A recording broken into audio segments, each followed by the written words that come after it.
Okay.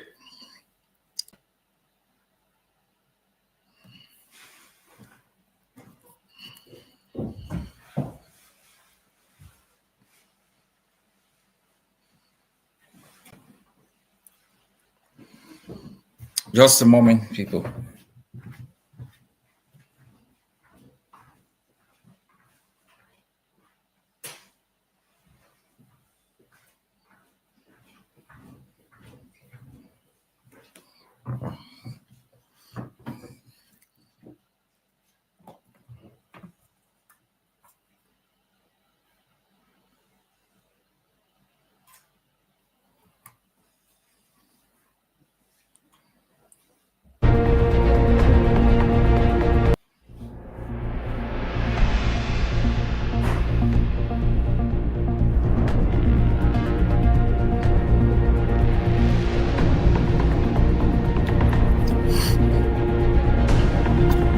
Today we are going to cover a wide range of topics. Some are international in nature, some are continental in nature, but most will focus on the Amazonian liberation and its importance in the liberation of other peoples who are fighting for independence, especially within the continent of Africa. I want to greet my fellow Amazonians on ground zero. I want to thank our citizens who are already in lockdown mode as we collectively stand in rejection of the 20th of May celebrations in Amazonia. I also want to thank our prisoners of war for their sacrifices, for all they are going through in the name of Amazonia. We are at a critical juncture in our campaign, in our struggle for freedom. We have achieved a lot through the combination of intelligence, strategies, and different domestic and international campaigns. I have described our strategy as the South African model. If you study the ANC model of liberation, it was focused on international awareness about the suffering of Black people in South Africa, the different laws of segregation, and the dehumanizing effect of the apartheid laws. They were engaged in a lot of international awareness campaign for the purpose of isolating the South African regime and ensuring that other countries boycott South Africa, name and shame it, all of which had an economic impact on South Africa. The ANC had a military wing and called the Umkhonto Wesizwe. But it realized that then South Africa was a nuclear power country. It had the support of the United States, Great Britain, and almost all of the most powerful countries in the world. It was well armed. It had the capability. It was also fueling an insurgency in Angola, and it made focus on armed resistance extremely very difficult. And the ANC had factored all of these realities in developing a strategy that ended up with a victory for the ANC. I am very certain that with the strategies we have put in place, it will end the nightmare that that came into our land almost 65 years ago. When you look at what we are doing, and this communication is important for our people to have a sense of understanding of why we take the actions we take, the effect of these actions on the occupation of our homeland. And I think this will give us an opportunity to be more resilient and to be more patient. I think yesterday my account on Facebook was disabled. So for your information, I will not be returning on Facebook. And I ask everyone who wants to listen to me to subscribe to my YouTube channel and follow me on Twitter. But what I'm about to say is the essence of the strategies we put in place. A comrade wrote this morning, and he said, this war is on every front because the enemy is trying to knock us out on every front. Let's look at it this way.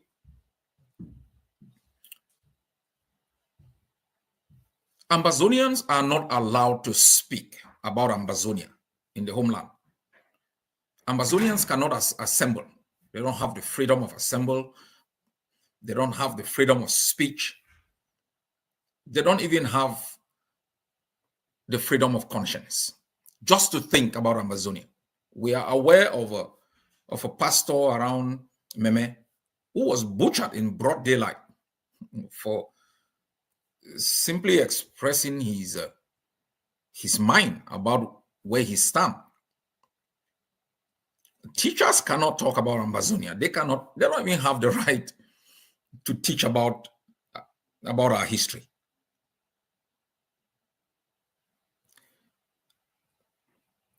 It's criminal to publish anything about Ambazonia. You realize since the beginning of this struggle, no newspaper, no TV channel operating either in Ambazonia or in Cameroon would ever give me an interview for fear of reprisals. That's the reality. And also they have launched a ferocious campaign internationally to stop us communicating. They have the right to own TVs. They have the right to say whatever they want to say, manipulate communications in the way they want. Yet they are engaged internationally with criminal lawyers to make sure that Ambazonians who want to speak about our right to be free are criminalized. They have attacked individual Ambazonians. They have used their networks within social media platforms to prevent us from even communicating. And I now understand why the comrade said this is a war on all fronts. I responded to him and I said, we are no Chamberlains. We are a generation of the Churchills. And that we will fight them on social media. We will fight them on the ground. We will fight them in every arena. That's how the ANC won. And that's why we've brought Cameroon on its knees, not only in Ambazonia, but internationally. And take note, Cameroon has prevailed historically because it has had the monopoly of communication, of the truth, and it has had the monopoly of authoring international perceptions about what is happening in our land. We have denied them that monopoly.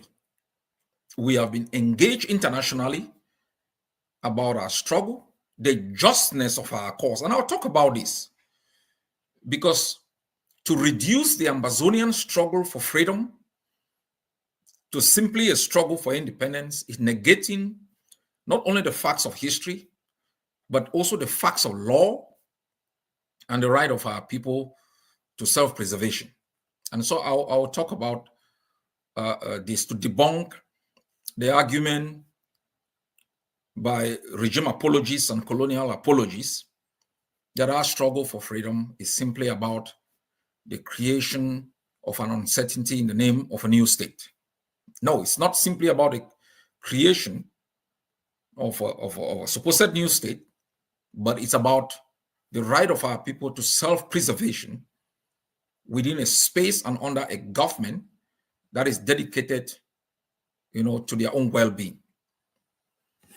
And so we have been able, in equal measure, to speak to the international community, to communicate our views, to articulate our positions, and to talk about the rationale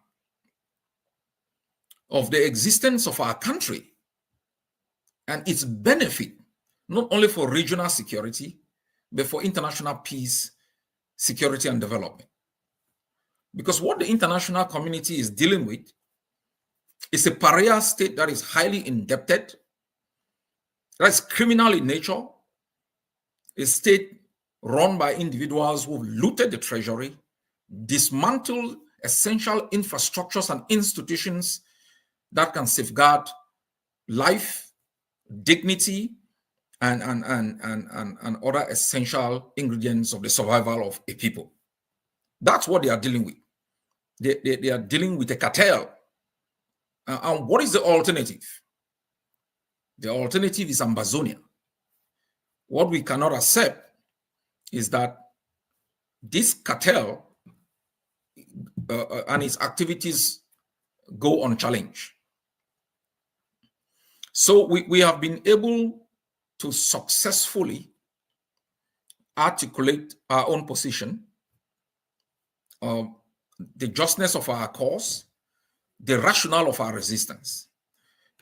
I hear people say our people are suffering, and it would be wrong not to admit that our people are suffering. But why are they suffering?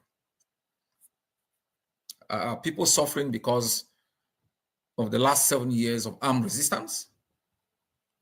Or are people suffering because of the last 60 years of occupation, extortion, violence, and economic decay?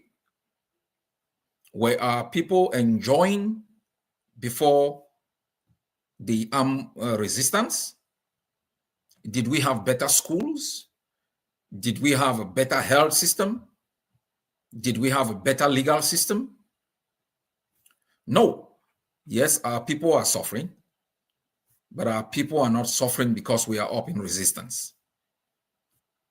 And we should not give up the resistance because our people are suffering, because it will not end the suffering. The South Africans resisted the apartheid system for more than 50 years. Do we think if they simply just acquiesce to the white supremacist rule, their lot would have been better?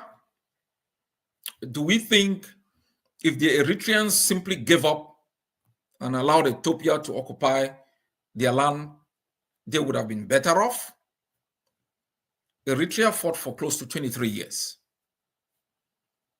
I said in one of my outings, at one stage in the resistance in East Timor, when their leader had been captured, the East Timorese had been defeated, the resistance crumbled, and the remnants of the resistance, including, the scattered population, had migrated into the jungles.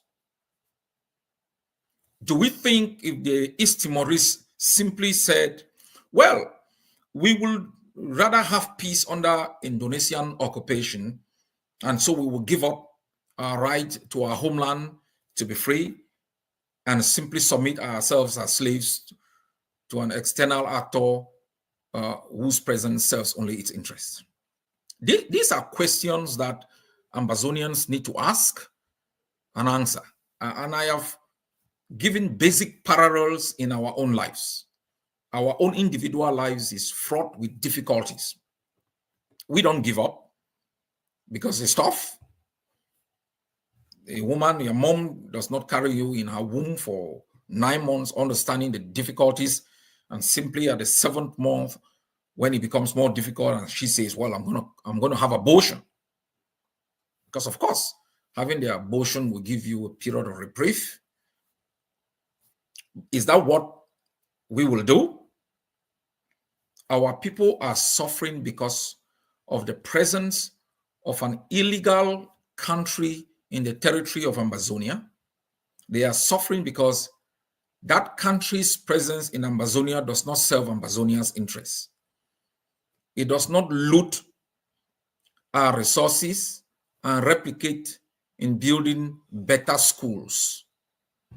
It does not make investment in the production and marketing of alcohol and amassing profits of almost 200 million amber and investing 50 million back in communities, in building schools, recreation areas for our children to play, and helping in setting up health centers for our people. That the MTN does not make $45 billion in profit as it did in 2023 and makes an investment of 20 billion back in Amazonia that creates opportunities in employment, creation of wealth for the benefit of the Amazonian people. They don't do these things because the structure of the occupation is such that they see our land as a plantation that should be looted. If we do not change that calculus, for the next 200 years, nothing will happen. We will get up one morning, the roads that we had in 1961 will become waterways. We will get up one morning, the institutions that we had more than 25 years ago will become detention centers. For 60 years, every attempt are altering this calculus of Cameroonians, and the Cameroon regime has been rebuffed. They don't call us Le Bamenda for nothing. And I'll talk about this also in India when I talk about the question of genocide, which I will go into more detailedly in subsequent discussions. Because when we talk about genocide, most of you are looking at numbers, how many people have been killed. No, we look at intent. What is the intent of the perpetrators? And that those were key concepts examined in the case between South Africa and Israel in the ICJ case, and even in the case between Serbia and Kosovo, and in cases that have been adjudicated concerning especially the Rwandan genocide. So they call us Le Bamenda for a good reason. They call us 2 cubes of sugar because these people cannot understand how their slaves suddenly gets up one morning and they say they are talking about freedom. And that's why they are mad. That's why they are burning our villages, burning our cities, burning our homes, because they cannot understand how these Le Biafren, how these Les Anglo, how these Le Noso, Le Bamenda just get up one morning and they're asking for what are they asking for? What are they asking for? That's why they are mad and they are killing our people. They kill soldiers and then they carry their bodies to the square. They will teach you who we are and they will tell you where you belong.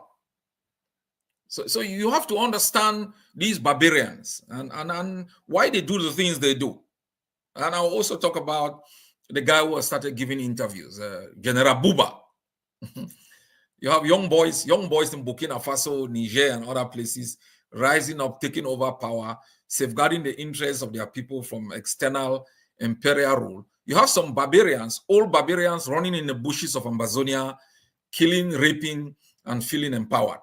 We will squeeze them I will have this conversation. This discussion is also to make you to understand that you are powerful, and they fear you. They fear you, and you should not give up because it's difficult. Nothing is ever going to be easy. So for 60 years, and I'll talk about key events. And because today is the 18th of May, and on Monday is the 20th of May, I'll talk about it. And this is important because, as I said, you cannot understand why an Ambazonian pastor in Mator cannot express his desire for Ambazonia. He's immediately killed. But these barbarians think, oh, well, on the 20th of May, they should rally people on the street, to raise Cameroon flag. That the individual Ambazonian cannot raise their own flag as a symbol of their nationalism. The flag is not a rifle. That is, the Ambazonian cannot have in their phones their flag or have names of people standing for them. They check their phones to see if you have the name Ayaba inside, or if you've been communicating in chat groups. And if you have, you are detained for simply communicating about a desire to be free. It is not a desire to enslave Cameroonians. It's not a desire to remove Paul Biya from his position. It's just a desire about your own nationalism, about your own desire to be free. They don't want you to talk. They don't want you to assemble. They don't want you to communicate. Yet, they want thousands of people to march on our street celebrating a day of cowardice. And they will invest millions and millions of dollars to make sure that happens. So they can show that they are in charge. So they can show that Cameroon is one and divisible. Did I say divisible? Because that's the reality, right?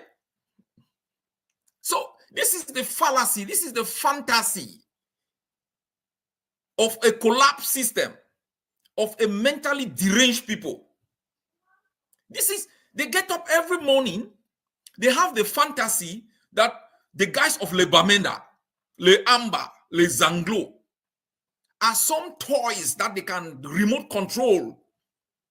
And if we dare not toe the line, and then they send their barbarians on our streets, they kill our forces, carry their bodies, they go and expose in the middle of the street, and that is triumphalism. That is big Cameroon. That is civilization of the 21st century. I am amazed how somebody can contemplate that us, Ambazonia, should submit itself to this level of barbarism. To a people we have fed all through our existence. We aren't stupid. We may not be powerful, but we aren't weak either. We cannot contribute 60% of the GDP of the budget of the barbarians and receive bullets, graveyards, cemeteries, death, and destruction in return. And then we should be singing Dimabola and clapping for them. Quick for land, Vonumon. And I don't want us to look at this issue as an issue of we are maybe fighting for independence. No, just look at basic reality about our existence, the misery that has been imposed in our land, the uncertainty, the calamity, and the disgrace that we go through on a daily basis because of some adventurers who possibly got confused and never knew where their borders ended. So this struggle is not simply a struggle for the Ambazonian people and the right of the Ambazonian people to be free and to exercise, their right within their own space to have a better life. This is a struggle for the people of the continent. And that's why our alliance with Biafra is essential. My fellow Ambazonians, let me go back into talking about the deprivations that we continue to go through. That Ambazonians cannot assemble, that Ambazonians cannot freely speak. And that the greatest advocates for these deprivations are co-opted Ambazonians who work for the system. And that the greatest advocates for the dehumanization of Ambazonians are Ambazonians themselves.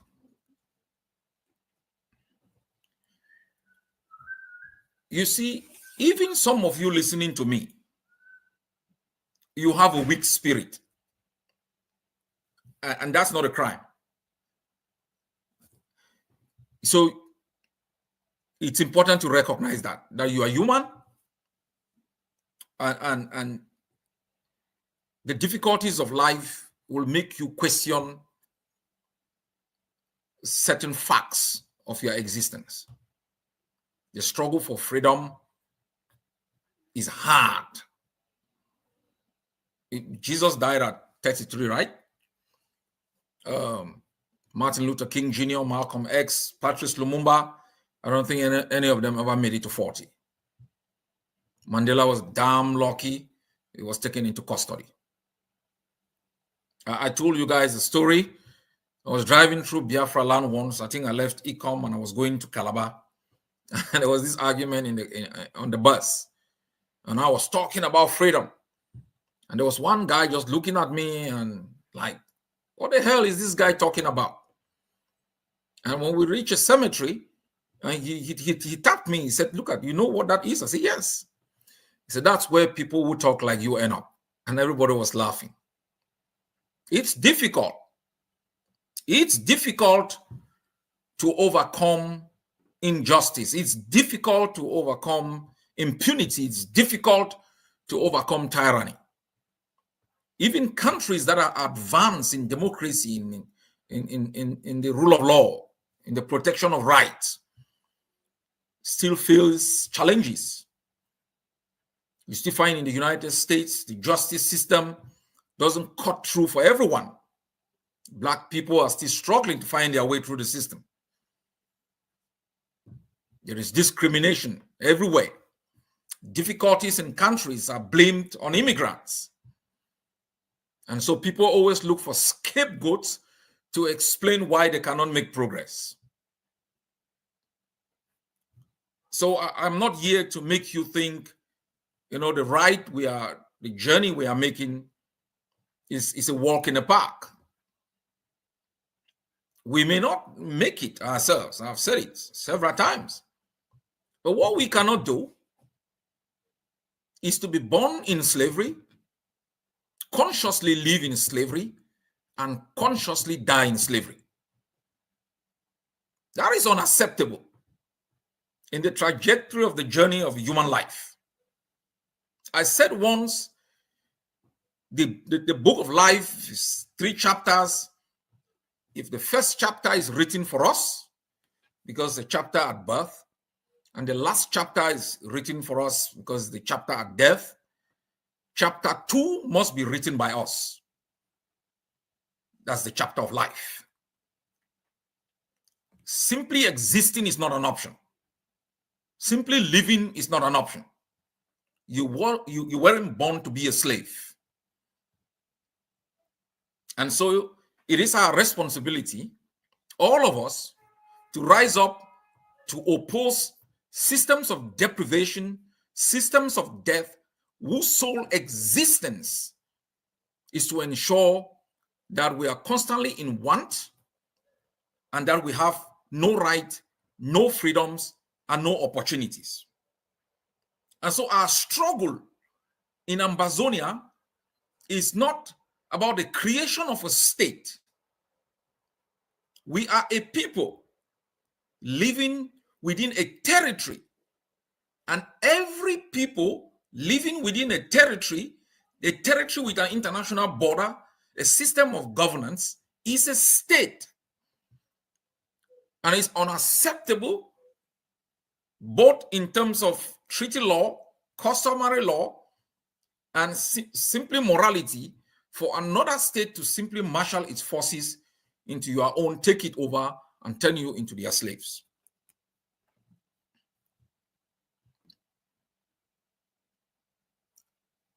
Our struggle has taken a pivotal turn. When we watch what is going on in our land and in Cameroon, we can breathe a sigh of relief.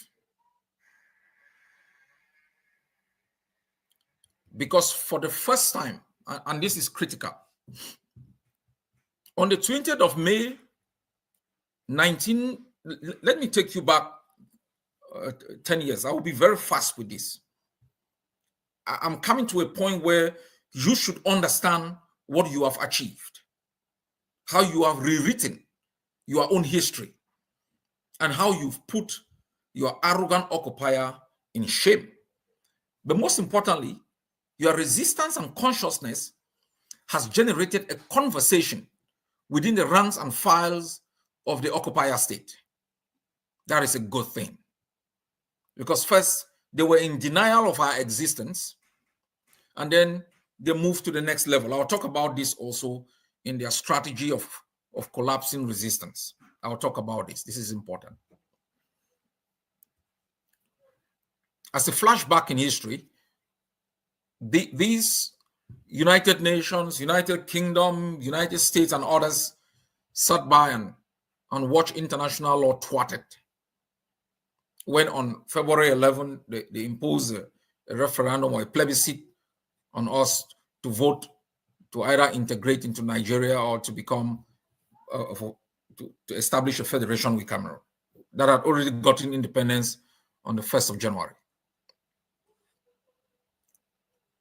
After that plebiscite, the United Nations on the 15th of April, 1961, no, on the 21st of April, sorry, they passed a resolution that required, a kind of a conference to discuss the terms of the federation. Cameroon has never been interested in exercising good faith, and this is also a subject for another time. International law, even domestic law, exists, only survives when people act in good faith. You cannot police the law. Laws only survive because actors act in good faith. They respect it, they obey it, and then it becomes part of a normative framework within society. Cameroon has not been an actor that has ever acted in good faith. It believes in manipulation, it believes in deceit, it believes in propaganda, and it believes in violence. That is the nature of the French Empire. So Cameroon failed woefully to have a proper conversation on the form and the kind of constitutional arrangement that should bind Ambazonia with Cameroon, and to make sure that each House of Assembly was going to debate and adopt any draft proposal that both parties will agree to. Cameroon used the strategies that tyrants used in the 60s to eliminate pluralism. Oh no, we are black people, we should not get these white people to be part of what we're doing. Why France was helping Cameroon in these discussions. They imposed a federation on Ambazonia.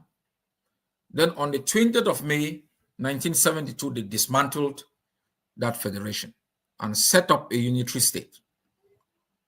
The federal flag had 2 stars, each star representing the interests of each state. In 1972, they eliminated 1 star and they left 1 representing the interests of Cameroon. They changed the name from the Federal Republic to the United Republic. In their desperate journey towards completely occupying Ambazonia, dismantling our institutions, eliminating any trace of our distinctiveness, and claiming we were some part of a greater project of Cameroon. And so on Monday, since 1972, rather than celebrate their Day of Independence, which was 1st January 1960, or at least celebrate the 1st of October, the day they illegally moved into our territory and claimed coexistence, Cameroon has rejected every day that reminds us of valid history. The ones that it has maintained, it has renamed them. For example, 11th of February, which is Plebiscite Day, is now Youth Day. 1st of October, that should have been the Day of National Unity. Amazonians are killed for celebrating it. 20th of May, that is the day that they destroy national unity, is the day they celebrate as a Day of National Unity. This is a country void of history. And any people void of history have no future because they don't have any precedents to rely on. They have nothing to look back to. They have nothing to celebrate. They live in deceit. And so since 1972, they have forced Ambazonians at gunpoint to march and celebrate a day of their own occupation. That is why I think 10 years ago, I banned from Brussels the celebration of 20th May in Ambazonia.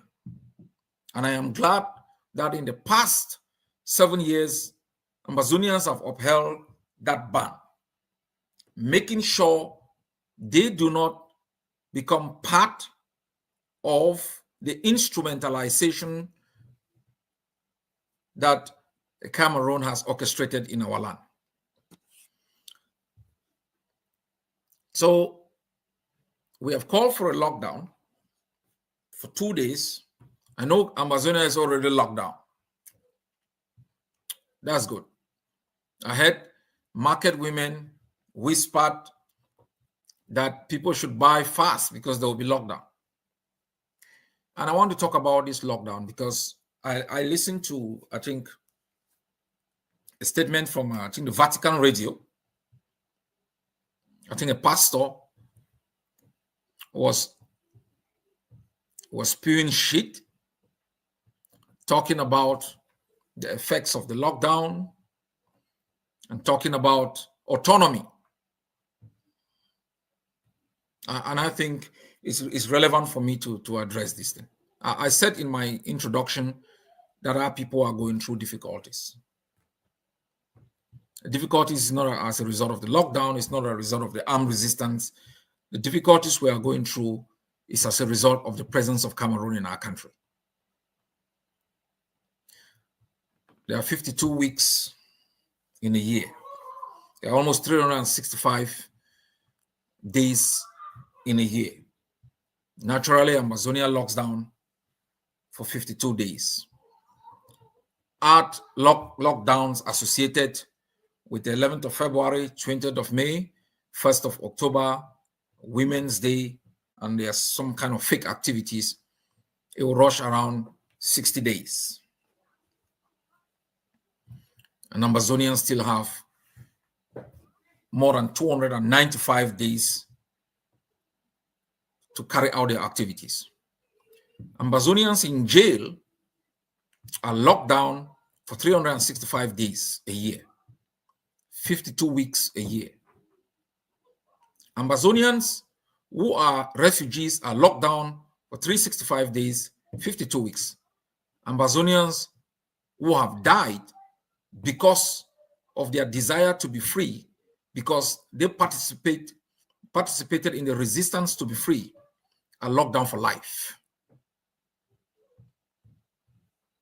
And so we must have this information to understand why, when we call for lockdowns, it is far bigger than the specific activity that we are fighting against.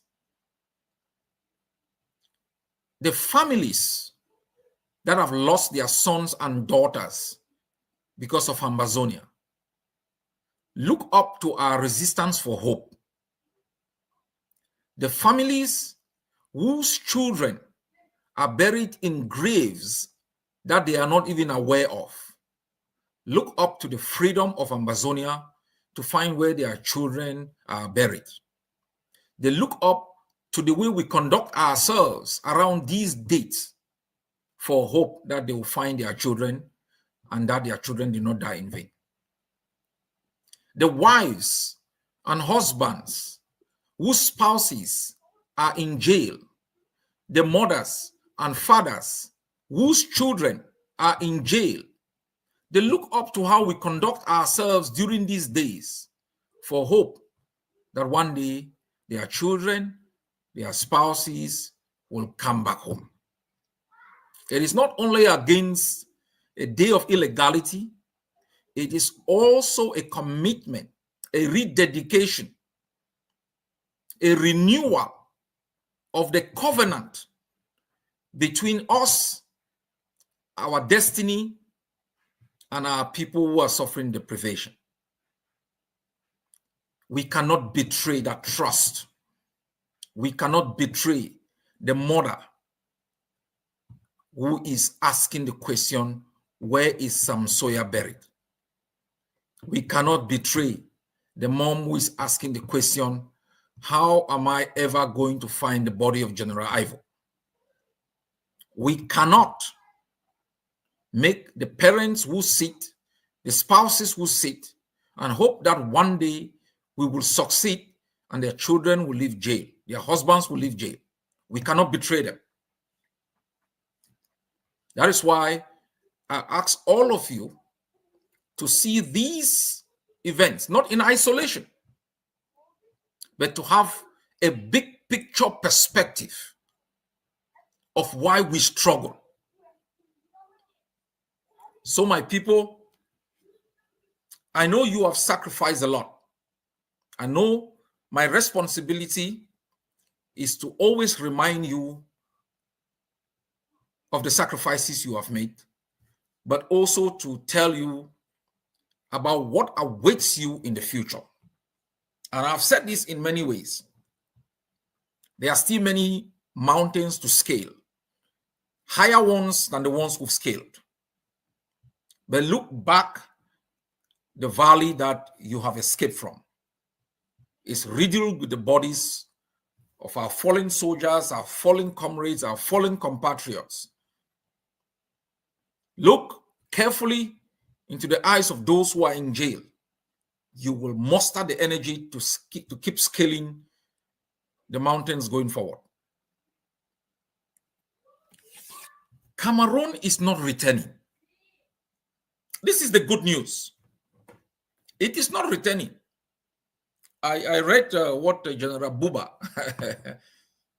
you only hear his name. You know, his name represents failure. I think we are once aware of a certain Bello Boba. It's a sad day. You look at him, he's a ridicule. Surely must have gone on retirement and brought back to salvage a crumbled institution. Look at the men in charge in Burkina Faso. Look at what they have done. And you have so-called generals in Cameroon running around, a guy wearing diapers, a senile individual who does not know the difference between Sunday and Monday. They cannot overthrow that government, dismantle the institutions of oppression that has kept Cameroonians and Ambazonians in servitude for more than 60 years, and engage in meaningful discussion that will change the destiny of Cameroonians and Ambazonians. They have been shipped to Ambazonians to wage a war against our people.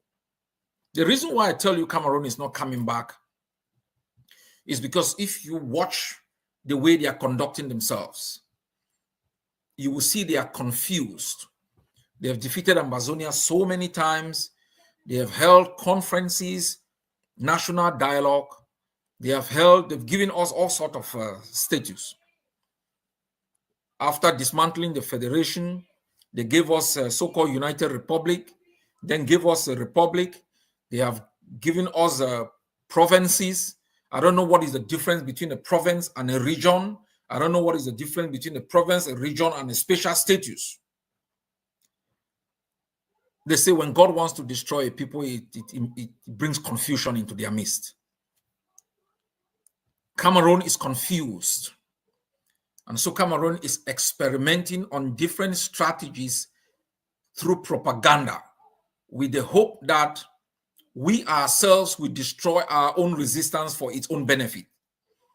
Cameroon has never faced an organized people with a consistent message, and a people it cannot bribe, a people it cannot use violence to scare. It has never faced this level of determination, and that's why they are confused. They created DDR centers for so-called fighters. The fighters started fighting amongst themselves on TV. Some have escaped. It used some as spies to show them how to get into Ambazonian territory. And they murdered some. They heralded, they pushed a guy down there in Fako called Moja Moja, who murdered Ambazonian civilians, stood on their body, and hail Cameroon, hail the green, red, yellow. After a few years, he is dumped, and he goes in front of the camera like a scared child, and he's talking how they've dumped him because they wanted him to do a coup d'etat. And then within a few moments, he was in a canoe trying to escape.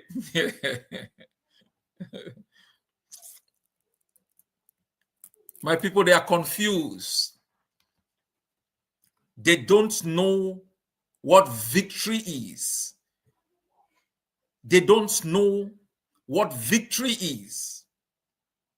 That is why they are doing proclamations time and again about something so tangible as victory, because they've never felt it.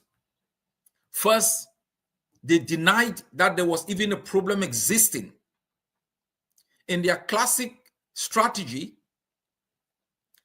they thought denial was going to put a problem away. When they denied it and it didn't work, they tried to criminalize those who had risen up in resistance. They said, well, there were a band of extremists who are criminals. And then they created their own problem, which they wanted to solve. And the problem they created was the one they created on the 20th of May, 1972.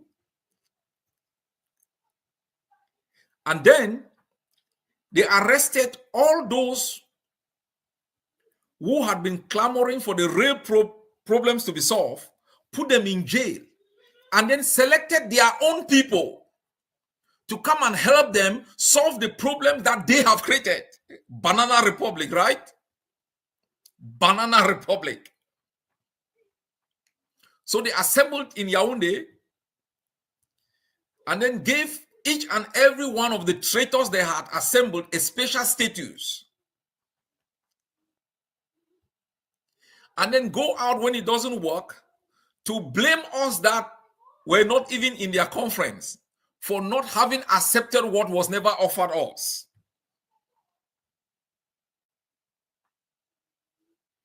And then they got up one morning when we had insisted that this is an international problem and this was beyond their paycheck. They were incapable or unwilling, and that they must accept international mediation. They went to the Swiss and asked, how do we create a facade of an international mediation? The Swiss took the bait. Ambazonians went there. La République didn't show up. Then they eliminated the Swiss. They called the Canadians and said, how do we create a second facade? Because they wanted to show that Ambazonia was divided. We bonded like one people hungry for freedom. We went to Canada. We showed them pepper. They went back confused. They said they were not in Canada. We said, no problem. Now they have started an underground movement again. Look, you cannot solve a problem you deny does not exist. You cannot solve a problem when the actors that you are supposed to speak with, you've put them in jail, you've murdered them, or you've criminalized them. Until Cameroon will recognize that there is a people called Ambazonia, until Cameroon will recognize that it violated the terms of the coexistence and created a state of occupation within Ambazonia, until Cameroon will recognize that that state has existed on the premise of violence, extortion, abuse, historical revisionism, and denial, until Cameroon will recognize that it continues to treat Ambazonians as slaves and captured people. It will never accept a genuine platform upon which a solution can be found. They call it profiling courage. It requires courage to stand up for the truth, even if you lose. It requires courage to recognize the ills you have committed against a people. It requires courage to take responsibility. It requires courage to walk halfway and meet them and have a proper conversation, recognizing their pain, the contributions you've made towards that pain, and to sit down and find a solution. If you think propaganda, distortion, violence, continuous killing, international manipulation is going to keep you in Ambazonia in security, you are playing with Dante's Inferno. You are playing with Dante's Inferno. We are determined to end Cameroon. We are determined to end the existence of this criminal cartel called Cameroon, and to support Cameroonians to overthrow it, dismantle it, and establish a polity that serves the interests of Cameroonians and can live in peace with its neighbors. Nothing again will ever exist on the basis of violence and historical revision, and that is being hailed by the international community. Tomorrow, I will be having a very important meeting. It will be consequential. And I say this to the actors who are operating in Ambazonia, to the international community. And I say it to you Ambazonians to be prepared for harsher days. Harsher days. We will escalate. We will escalate. As I said, The South African model is coming. It will begin domestic before it goes international. We will escalate. We will humiliate Cameroon. We will make them see Pepe. They will know Amba is not their mate. Now we are still going around policies. We call 1 day, 2 days lockdown. They are complaining. One day we'll lock the entire territory for 1 year. Yes, we will lock the borders. They are complaining. We are sending food to them. We will shut down the food. Push come to shove, we will ask them to evacuate the land. We will escalate until they leave. We are not going to compromise. And going forward, and that will be discussed tomorrow, and I'll be proposing to the Hague of C to adopt it. Any international organization that will refer to us as Northwest or Southwest will be banned from doing anything humanitarian or whatsoever in Ambazonia. You shall call us by our identity. We are not asking you to recognize the state of Ambazonia. We are Ambazonians. You shall not call us by the colonial name that is bestowed on us by Cameroon. We will ban you from Ambazonia. And I'll be asking the AGOVC to adopt that tomorrow. I will also be discussing with the executive on the change of taxi colors. I know everybody is scared. They say, well, we'll put what on our people? Bullshit. Bullshit. We had banned the use of CA number plate in Ambazonia. We banned the use of CEMAC number plate in Ambazonia. Every time sensible policies are discussed to distinguish Ambazonia from the colonial empire, you say, oh yeah, why don't we stop the CFA? We choose what to stop at what time that serves the interests of our country. There will be a time we will rather adopt another currency than to be using the CFA. When we make that decision, we will let you know. We will escalate our actions against the imposition of foreign laws, foreign government in the land of our birth without our consent. Especially at a time when you cannot talk about Ambazonia, when you cannot meet in a room to talk about Ambazonia, when you cannot proclaim your Ambazonianness, when you cannot be even in a chat group that talks about Ambazonia, when you cannot fly back into your country because you will be killed because you are Ambazonia. These people cannot have the right to speak in our country. They cannot have a right to organize elections in our country. They cannot have a right to open radio stations, television stations that propagate falsehood and deception in our country. We will criminalize all of those activities. Quid pro quo. We talked about reciprocity. So we all must be prepared. There is a time for escalation because we are dealing with a stubborn enemy that thinks it has the monopoly of violence and it has the monopoly of madness. We will tell them that Sankara wasn't wrong and we are children of the generation of Sankara, that to be able to be free, you need a certain degree of madness. My fellow people, we as a people have a right to exist. We as a people, we have a right to dream. Our portion is not inhumanity. Our portion is not dehumanization. Our portion is not hopelessness and uncertainty. Ambazonians in the diaspora are confused. Ambazonia in the diaspora, they are uncertain. Ambazonians in the diaspora cannot do proper investment here in the diaspora, back at home, because of economic decadence, corruption, and looting, bribery, and corruption. Ambazonians need a future, they need a homeland, they need a place within which they can hope, live in peace, coexist, build communities.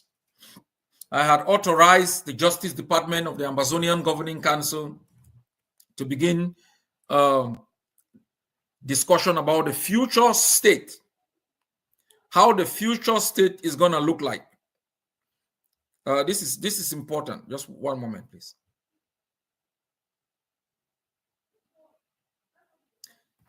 The governance, infrastructure, and structures of Ambazonia before the brutal events of colonialism and the brutal European war, come World War, was done by the individual chiefs together with the various natural government structures known as the Kwefu, the Nwerong for the grassfield areas, and councils in the coastal areas. The Germans brutally suppressed these systems with the concept of forced labor.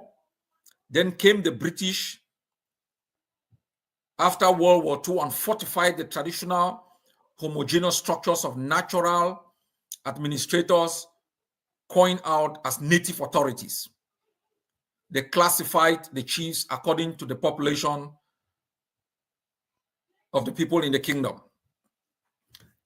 This is just the authorization that I've given to the Justice Department to begin to look at the kind of Amazonian structures. And one of the proposals which I immediately really rejected was that, well, that is personal, because if you Amazonians want it, it's up to you. The proposition that will create a House of Chiefs. Now, the question I was asking myself, most chiefs are unelected. You want to create the House of Chiefs as a monumental governmental structure made up of people who, during the liberation struggle, 50% of them were traitors. Unelected, some of them have been created by the regime. So I want Amazonians to think seriously about the kind of country, the kind of structures, governmental structures, and institutions that you will want. What the chiefs whom we had seen as custodians of our tradition have shown us during this time is unacceptable. We know the history of the British monarchy, a monarchy of looters, unelected monarchy that has thrived on looting, slavery, and killing. The British do not know how to face it out. They've just left it there as a semblance of authority and stuff. And so we must revisit the essence of the chieftaincies. I think there are other better ways of maintaining our customs and traditions without having families that have looted, blackmailed our country, inherited powers that are not there. We must look at innovative ways of having systems that are custodians to our tradition. Because the kind of government we are going to have in Amazonia is a natural government. We are not going to adopt the same Western model of democracy that deceives you that you have the right to vote. When you cast the vote, it doesn't count. Lobbies are going to determine policies. They are going to impose those policies based on police brutality and everything. We are going to establish a different system. I don't know how it's going to look like, but we should begin to have that discussion. For the moment, my people, for the moment, we have to commit to the armed resistance. We have to commit to the resistance against Cameroon's presence. And you have me. You have me. I am seeing far. I'm seeing through corny holes. They cannot fool us. They cannot fool us again. Yes, they cannot. We are no Funchas. We are no John Frundis. We are no Mbandams. We are a wise generation. You cannot come and give us, go to my backyard, harvest my plantains, come and give me two fingers of plantain and I'm singing and cheering. No. I need you out of my land. You cannot have your boots on my neck and then send me your hand and ask me to give mine so you can lift me up. Get your boots off my neck and I'll be up on my feet by myself. They should leave us alone. We, this generation, have an obligation to commit to the liberation of our country and the eventual liberation of our continent from the brutal feat of colonial occupation and extortion. There is genocide in the Congo, slave labor. Girls and boys are feeding the technology industry, yet they cannot have drinking water. Yes. In Sierra Leone, people are walking around with no arms and limbs because looters need diamond. We must alter the trajectory of our continent and our race. And that fight has begun in the territory of Amazonia. We cannot accept historical fallacies because they are easy. We cannot consume shit because simply we can swallow it. We as a people, as individuals, must develop the consciousness to live a better future for the generation that we brought into this world without their consent. We are parents. We are humans. We are brothers. We are sisters.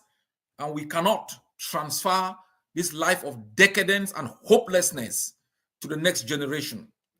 I ask each and every one of you to be hopeful, to claim your homeland, to claim your victory against these bandits who are experimenting in confusion. They think propaganda is a war strategy. They think by killing our forces and exposing their bodies in the square, in the public square, it will frighten our people. I want you to be angry for seeing the body of General Sagon exposed. I thank our forces in Manu, in Manfe, in Akwaya, for taking out these butchers.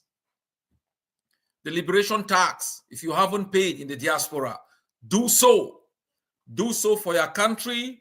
Do so for your children. Do so for your conscience. Do so for your race. Do so for your continent.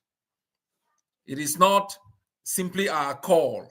It's a call of history, and it's a call for the future. Each and every one of us in their own little space should continue to work hard to make sure that we live a life in dignity, that when you pass through an airport, you're respected, because where you come from is a place where people thrive, not a place where people beg. It's a place where people can go to the hospital and be treated, not where they go to contract diseases. That children can grow up having 3 square meals. Should not be a luxury. It should not be something that we live and be proud of having eaten 3 times a day, 60 years after we were independent. So we have just gotten started. Cameroon, you are notified.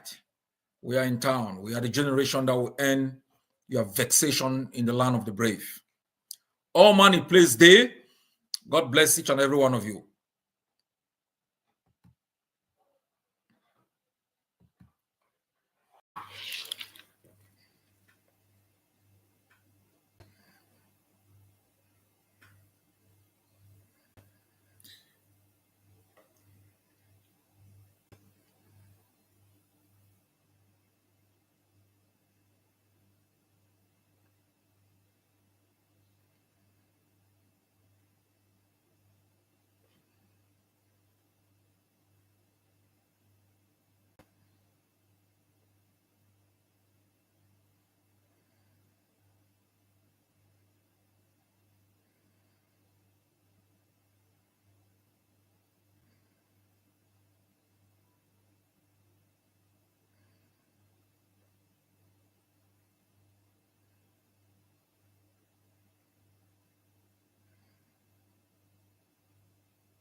All right, my fellow Amazonians, all man a place day. Shishik no day. My apologies for coming on late. Today, I'm very grateful to address all of you. I know we had a long outing the other day during an interview with Chat Night, and I'm grateful that some of you step up the plate in the defense of our cause. As I wrote the day after, Ambazonia is the only place where, in times of a perilous crisis like ours, journalists claim to be neutral. And I wonder if between 1939 and 1945, if the BBC for 1 second could have been neutral. Or during Desert Storm, if you thought CNN could be neutral. We are living in difficult moments. And everybody seems to want to survive above the interests of the collective. And people have lost their sense of sacrifice because of so many years of colonial domination. But I'm hopeful. I'm very hopeful because the majority of Amazonians, those who picked up arms, the lawyers and teachers who rose up, those in jail, refugees and IDPs who are still fighting wherever they are, and all of us recognize the danger in association with Cameroon. We recognize that Cameroon is like a Titanic that is going aground, and we either bail out or sink with Cameroon. And I think the Amazonian people have made a firm decision and have made a firm commitment with freedom. And this is above a struggle simply for the notion of independence. As I have said repeatedly, we are faced with a barbaric regime that virtually has no respect for human life. We are faced with a system that has thrived on looting, on killings, on propaganda, and the perpetuation of everything that divides a people, impoverishes them, and keeps them in servitude. And they have made it absolutely clear, if you do not succumb to their antics, you have three places. You are either in jail, or you are in exile, or you are in the grave. They have been very clear about it. Mr. Biya has constantly, during his outings, denigrated every group of people who have risen up with legitimate concerns about his rule, the policies of Cameroon, and their method of responding to the entreaties or demands for political, economic, or social change. And we have also been very clear. There will be no middle ground as far as dealing with Cameroon is concerned. I know people liken that to extremism. We don't want to compromise. As I said during my interview, we compromise with our land. We compromise with our political institutions. We compromise with our economic infrastructures. We compromise with our lives, our liberty. There's virtually nothing left we can offer. And so everybody must know this. It is not the Amazonian people in the past 63 years that have refused compromise. It has been Cameroon from 1961. They have used all forms of machinations, intoxication, bribery, and corruption, recruitment of thousands of Amazonians, and turn them into traitors. I was reading a script from one of them today, calling our country a Facebook republic. Amazonia is a tangible state with international borders borders that are treaty-based, recognized internationally. We are a people, not even on the basis of the Banjul outcome, by virtue of the mandate, the trusteeship, by virtue of the natural topographic features that reinforces our borders to give us the opportunity within our homeland to build a common language, a common system, a common lifestyle. We are a people. And so for anybody to think we are a product of some division of an entity called Cameroon, you are engaged in self-deception. And that self-deception is what is leading to Cameroon's self-destruction. We have to be very, very clear about our journey, because that is what we can use to explain our position.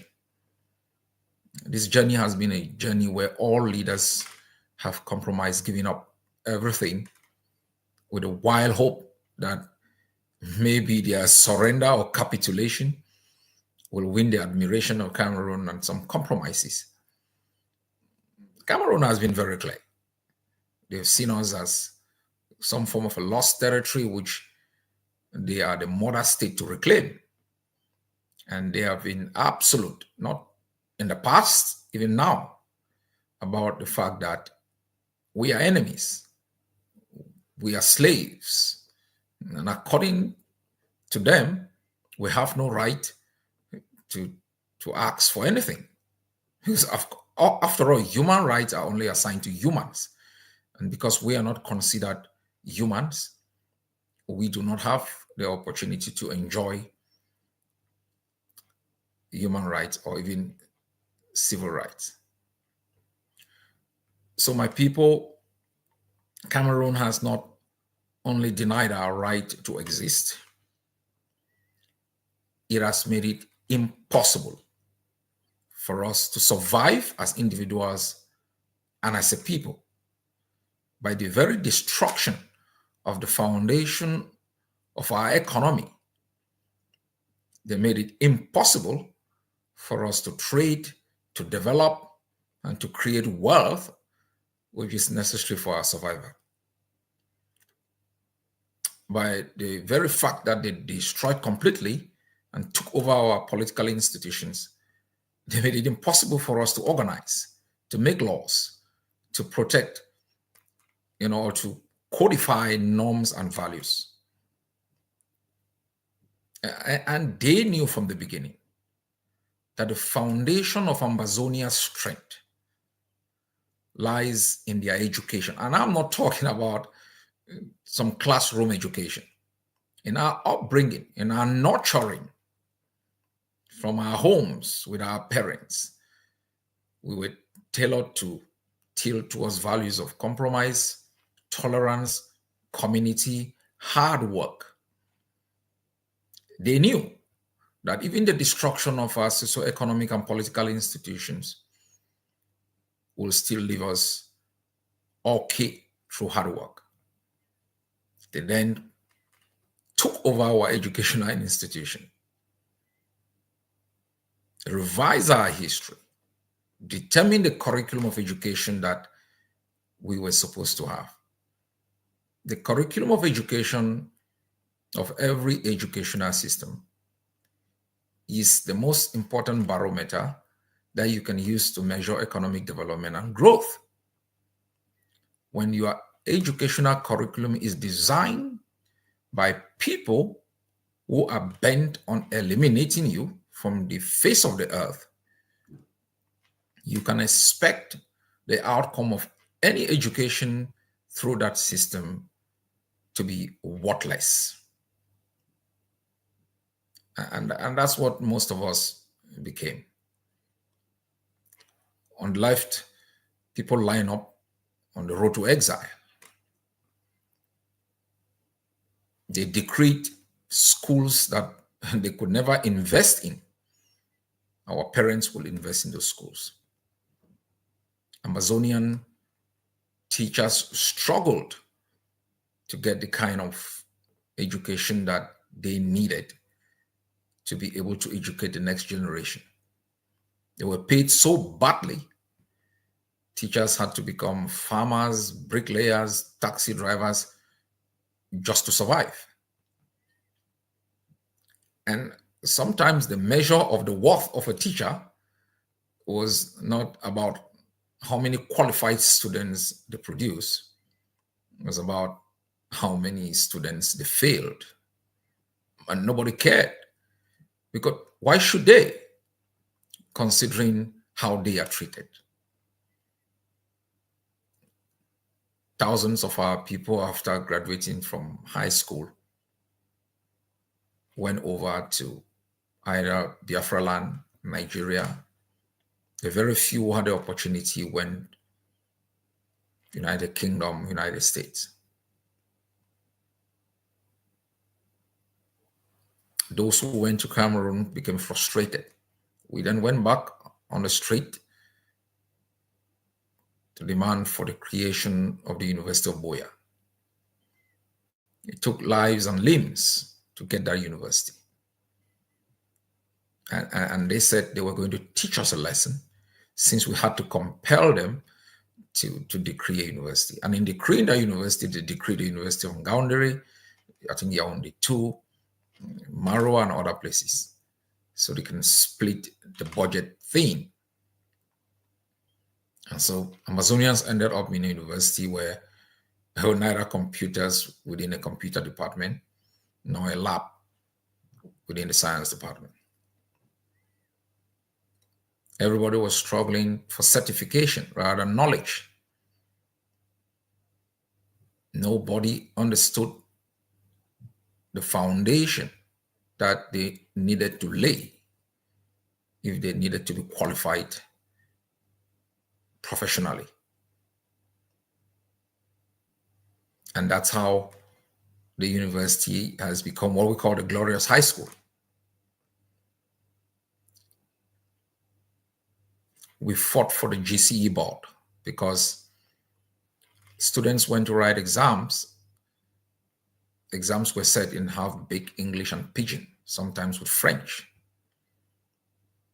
Teachers fought, students fought for a board of education that can oversee the setting, marking, and validation of exams. When they surrendered, they put their cronies, and within a few years, they had hijacked the GCE board. At the legal front, the common law system that is very important in Ambazonia has been constantly undermined.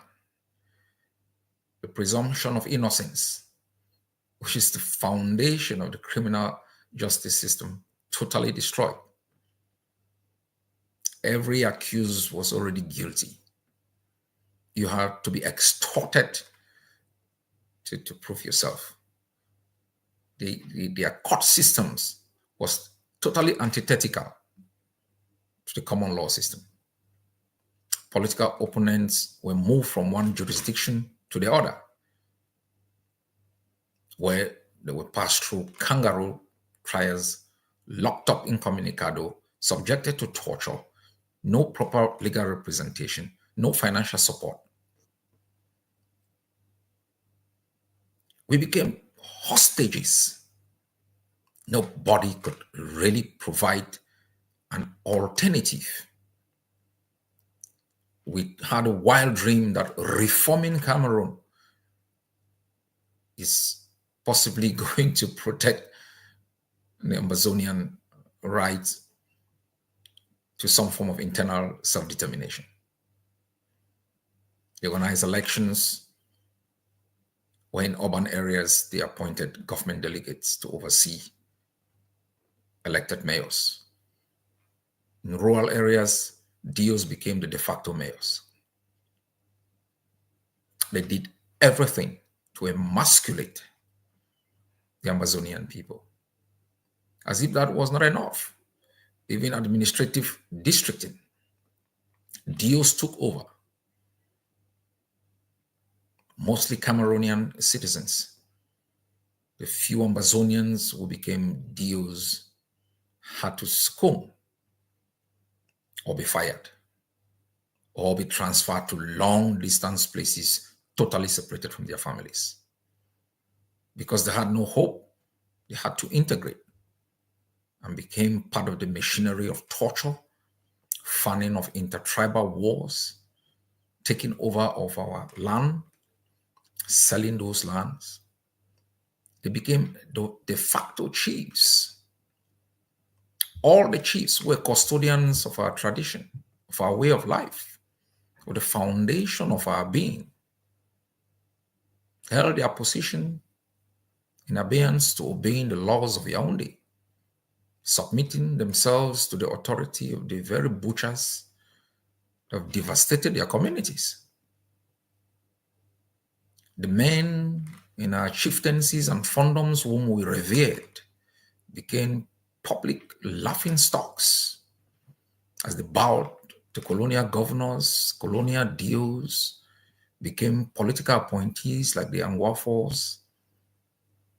They rubbish the very essence of our being, made a mockery of the foundation of our lives that many generations before brave men had fought to secure. Cameroon declared his victory over us publicly and dared anyone who raised the finger. Those who tried met with immediate death. They knew France had their backing. There was no consequences. They knew they had recruited from amongst us millions of others. They knew the economic situation in Amazonia had become so bad that millions had migrated into Cameroon and they will not bite the finger that supposedly fed them. They knew they had imprisoned, they had murdered the bravest of the bravest, and they had exiled others. That there was nobody left to challenge their violence, undermine their propaganda, and put them to shame.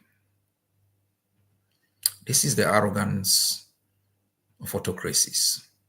And this is the foundation of the demise of all autocracies.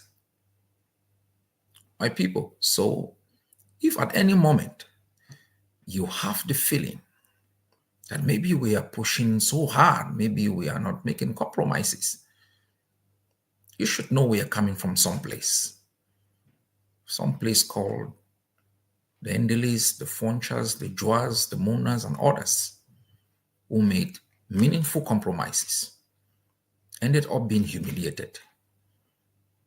Some of you as old as half my age, if you happen to have been in Boya, you heard Pav Mona say, what kind of balok is this?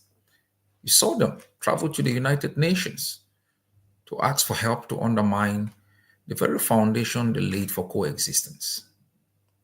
So it's not some stuff of our generation that we're concocting. I remember when we told Pa Tasang and the others, let's move straight, forget about this issue of trying to reform the educational system or the legal system. And they said, no, they can do it. What happened? Helicopter gunships. We all saw how lawyers were battered down in Boya, humiliated. And the very man who dared them sits in jail without any hope. No mercy, no pity. Their only crime, I'm not even talking about those who carry political baggage.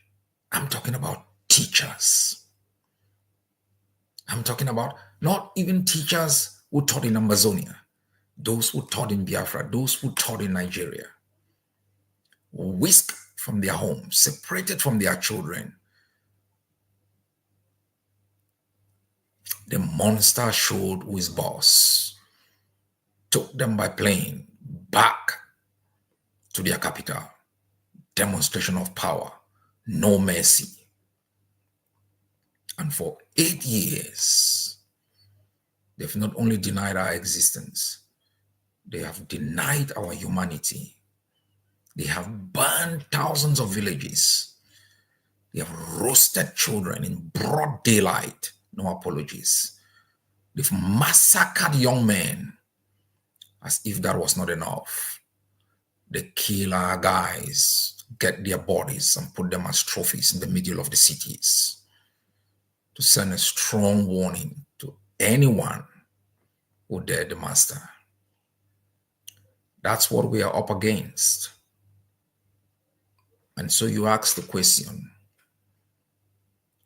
do you want to surrender? Walk back through all the burnt villages, limping over the body of Mami Api, watching baby Mata looking at you with a glaring disdain, walking over the bodies of all the fallen soldiers who fought so bravely for our country, back into the arms of the tyrants who laid bare our coast. Or you want to muster the courage, continue this journey that was started more than 130 years ago by the great Kuvalekenyes.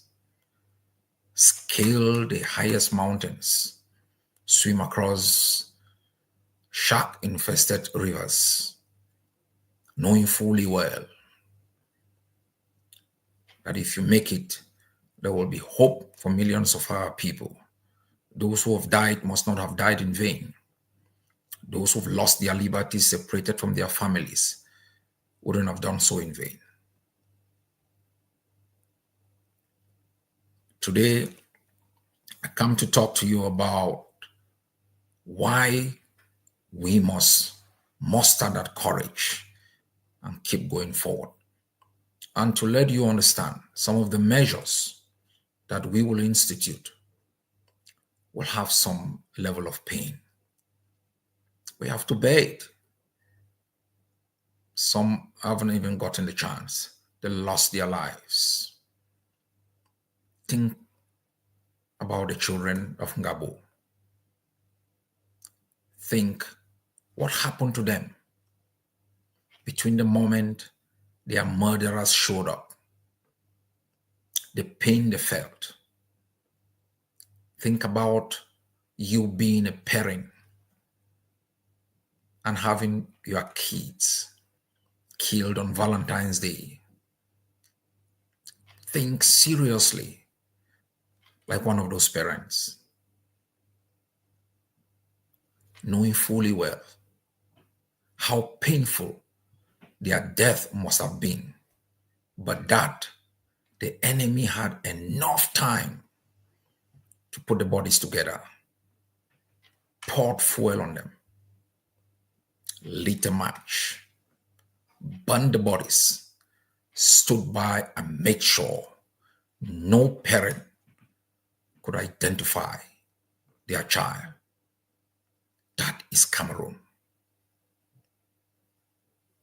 And so for the measures we take and the disturbances that may create, that is far lower than the pain the parents of the Ngabo victims still feel up till this moment. My fellow people, national lockdown in the entire territory of Amazonia begins tomorrow. It will run until the 23rd. Today, our normal country Sunday has gone very well, from Victoria right up to Bamenda. We have shown that we want independence. We want to be free from the nagging grip of Cameroon. And I ask each and every one of you to begin tomorrow with courage, with a big smile on your face, with a desire to sacrifice not only for the birth of our country, but in remembrance of all those who've given their lives. Just imagine how those in Kondengi got up today and saw the videos of the various cities and closed their eyes and said to themselves, thank God we have not been abandoned. Whatever you do in furtherance of our cause of freedom, you must know you are impacting the lives of those in jail in a very positive manner. You're giving hope to the mothers and fathers, the brothers and sisters who have lost their loved ones. We must vomit Cameroon. We must reject it in all its entirety. We must hate it. It has caused enough pain in us. And I know you ask, what's the alternative? We have presented the alternatives to you. And I'll take a few points in terms of education.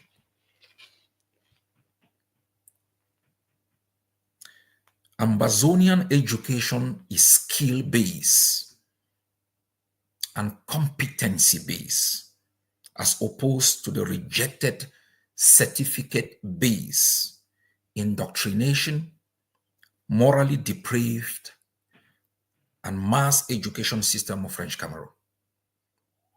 Ambazonian education focuses on individuals' holistic development to become creative problem solvers and world creators, as opposed to a system that is interested in mass production of unschooled graduates.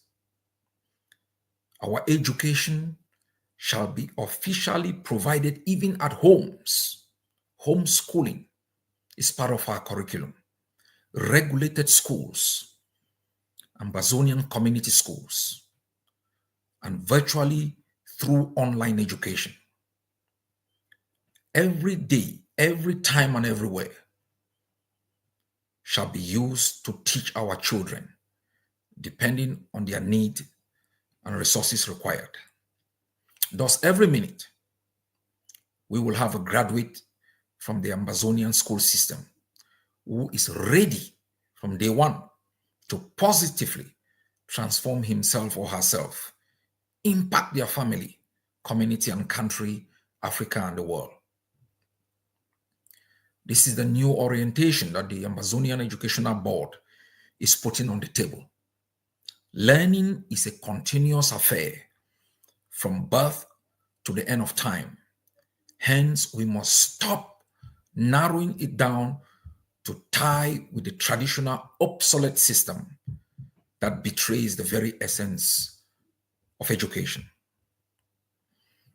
On this note, I call on all of you, even those in exile, to log on to www.orionambazonia, one word, orionambazonia.com, to register for any course of study of your choice.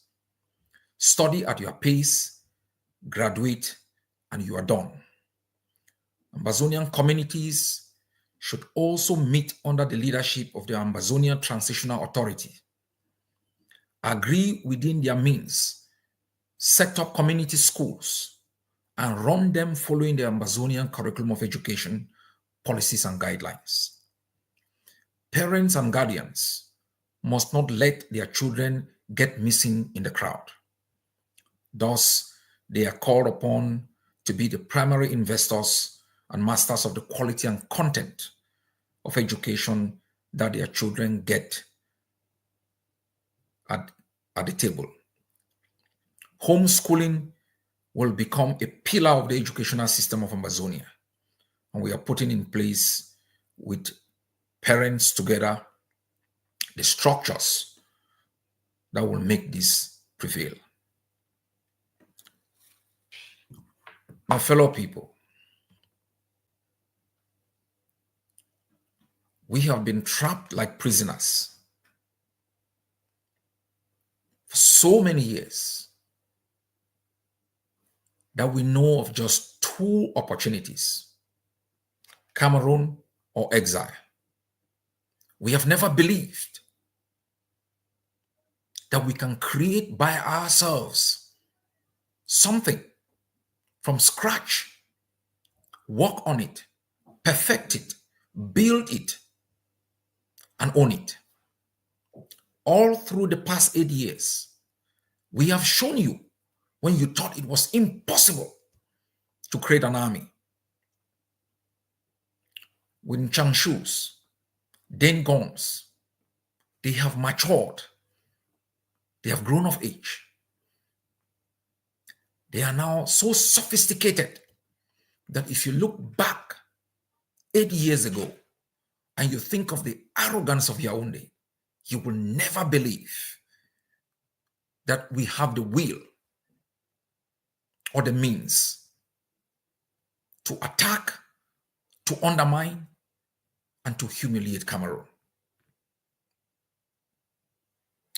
Now, they believe they can defeat us through propaganda. They want to say our struggle is chaotic. So many people are dying, but they never tell you who is killing these people. Our people are suffering. Nobody explains to you who is the architect of the pain and suffering. As though you were stupid to know the looters, bandits, cartel bosses who ravaged our cause, looted Cameroon Bank, destroyed WADA, UNVDA, shut down Power Camp, closed Yoke Hydroelectricity Power Station, abandoned Victoria Deep Sea Port. They are the culprits.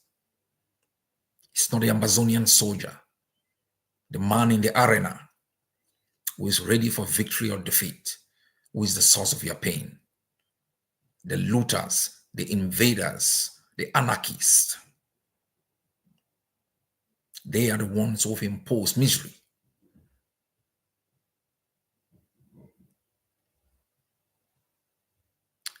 We shall overcome as a people together, and we must stick together. God bless you all.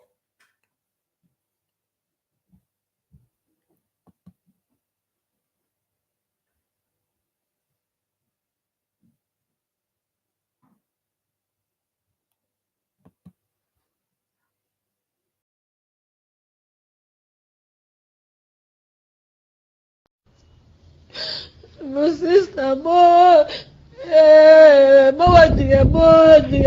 Because j'étais bon, oui, yes, so. I was an angano, the coach is a fame money. Waguma, back up, what you wish you.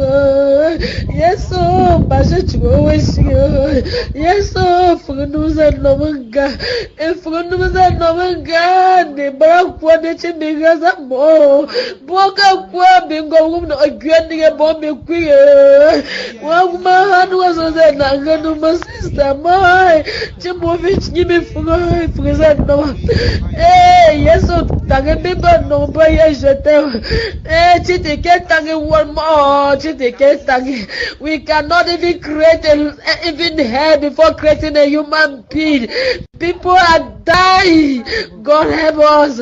Father, don't sleep. Oh, Father, I'm tired of looking evil. Our eyes are tired of looking evil.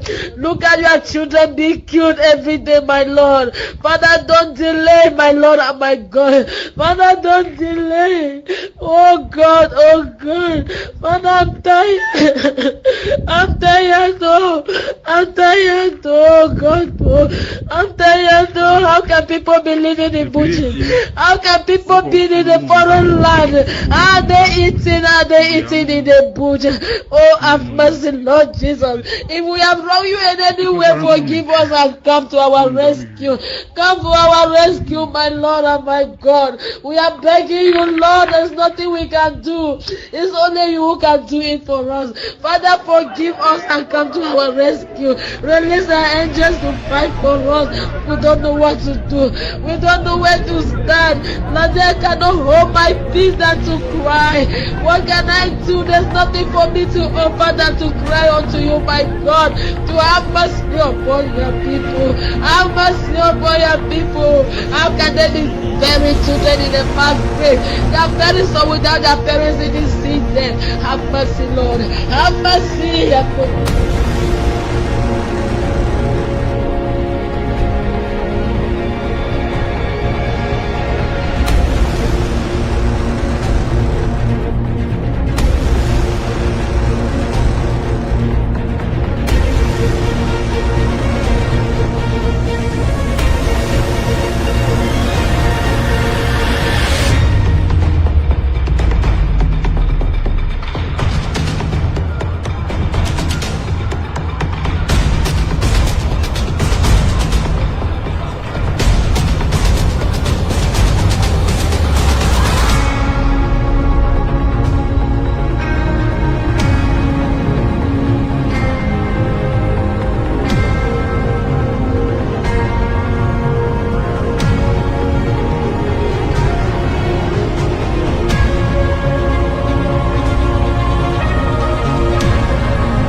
all of our people across the globe to join me first to observe a minute of silence on behalf of our country for those who have lost their lives in the massacre in Maine.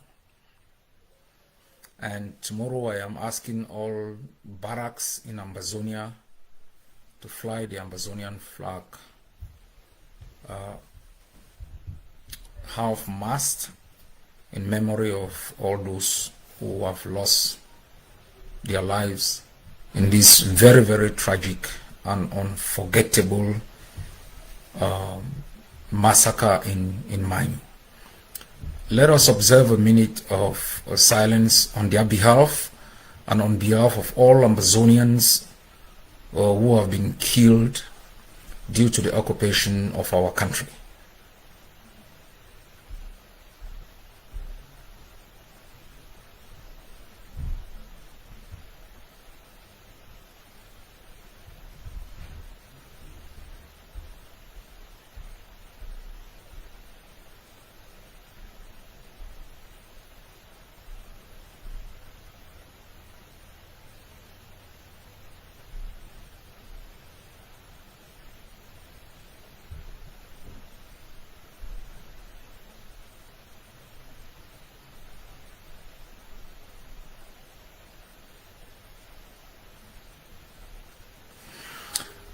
May the souls of fallen Ambazonians rest in power.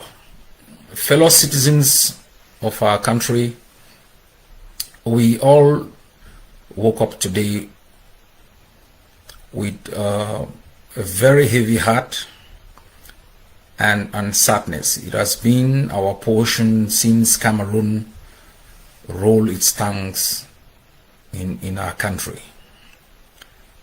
Ambazonians are being murdered on a daily basis, either in jail that are known or jails that are torture centers like the airport in Bafut, where hundreds of Ambazonians have been tortured to death.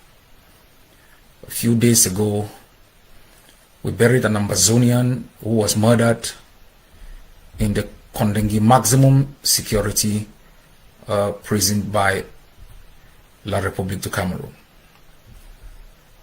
In the past years and even this year, thousands of Ambazonians have been killed under circumstances that cannot be explained.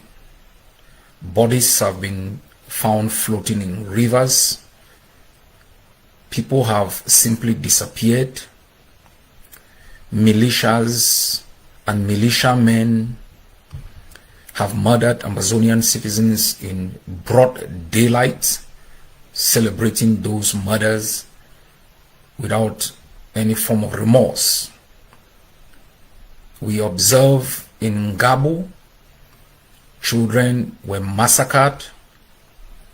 Their lifeless bodies were pulled into a room and gasoline was poured on the bodies and set ablaze. In the past 7 years, we have documented hundreds of massacres by Cameroon forces and its militias in Ambazonia. Systematic, well organized, well executed, and post-execution follows the same pattern. We have called on the international community to investigate and hold those responsible accountable. That has never happened.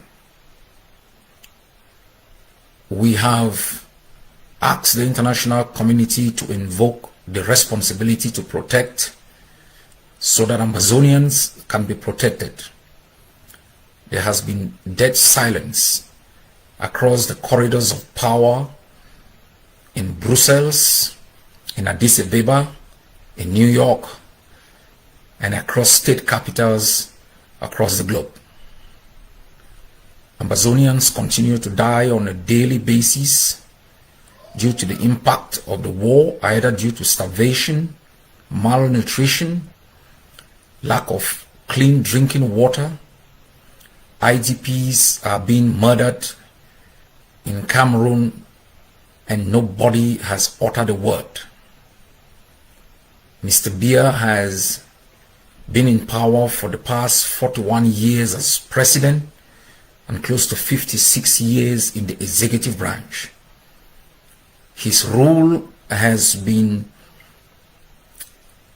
that of systematic brutality, disproportionate use of violence against unarmed civilians, including students, systematic rape of women, torture, humiliation, and total lack of accountability. Every time they have used violence as a way to demand Ambazonians to succumb to their illegality and arbitrary rule. Those who have rejected such approaches have been kidnapped, rendition, detaining communicado, passed through kangaroo courts, sentenced to life in jail or long prison time under inhumane and degrading conditions.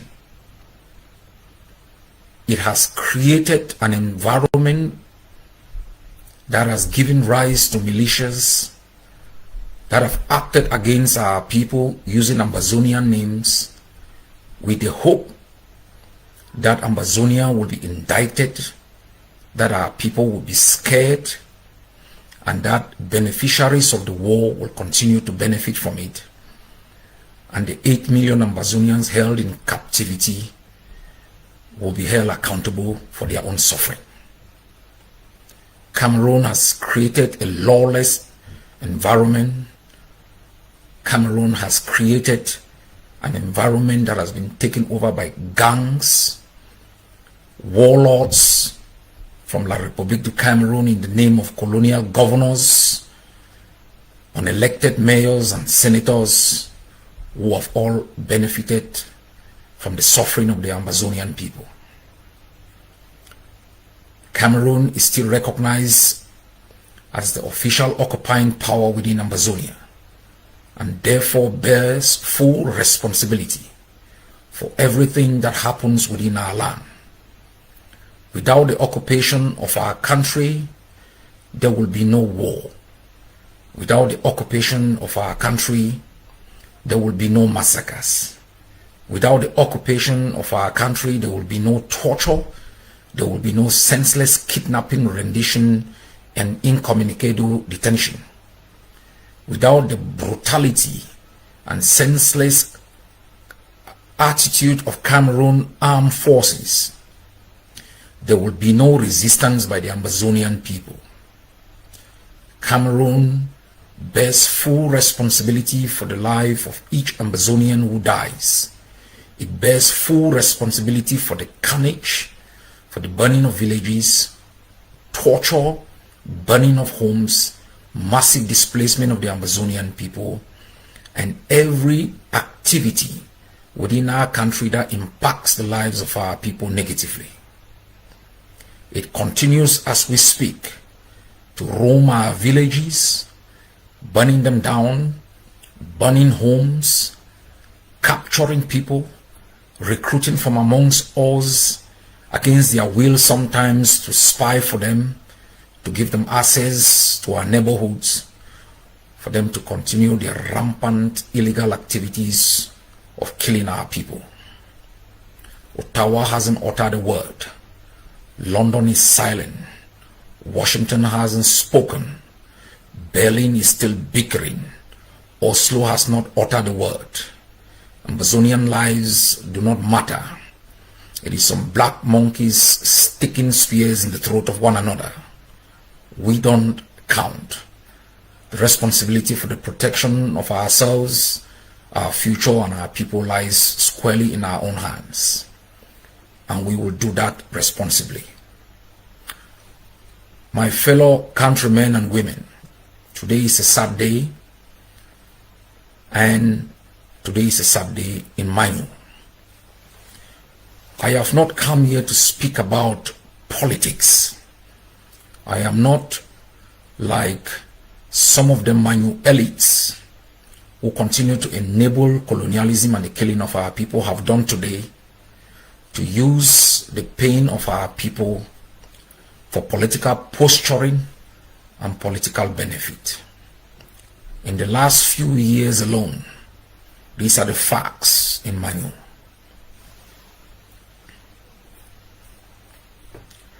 There has been a massacre in Berlin, Akwaya, including the burning of 17 homes. There has been a massacre in Oboyin, where 69 Amazonians were killed.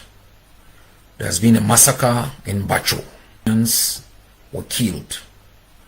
There has been a massacre in Bacho. Homes were burnt, civilians were killed. There had been a massacre also in Kajifu, and homes were burnt, civilians were killed. For all those who have watched what has happened today, should be reminded of what happened in the hospital in Manfi. It is the same activity, the same kind of pattern can be drawn from the activities of the enemy in the hospital of Manfi.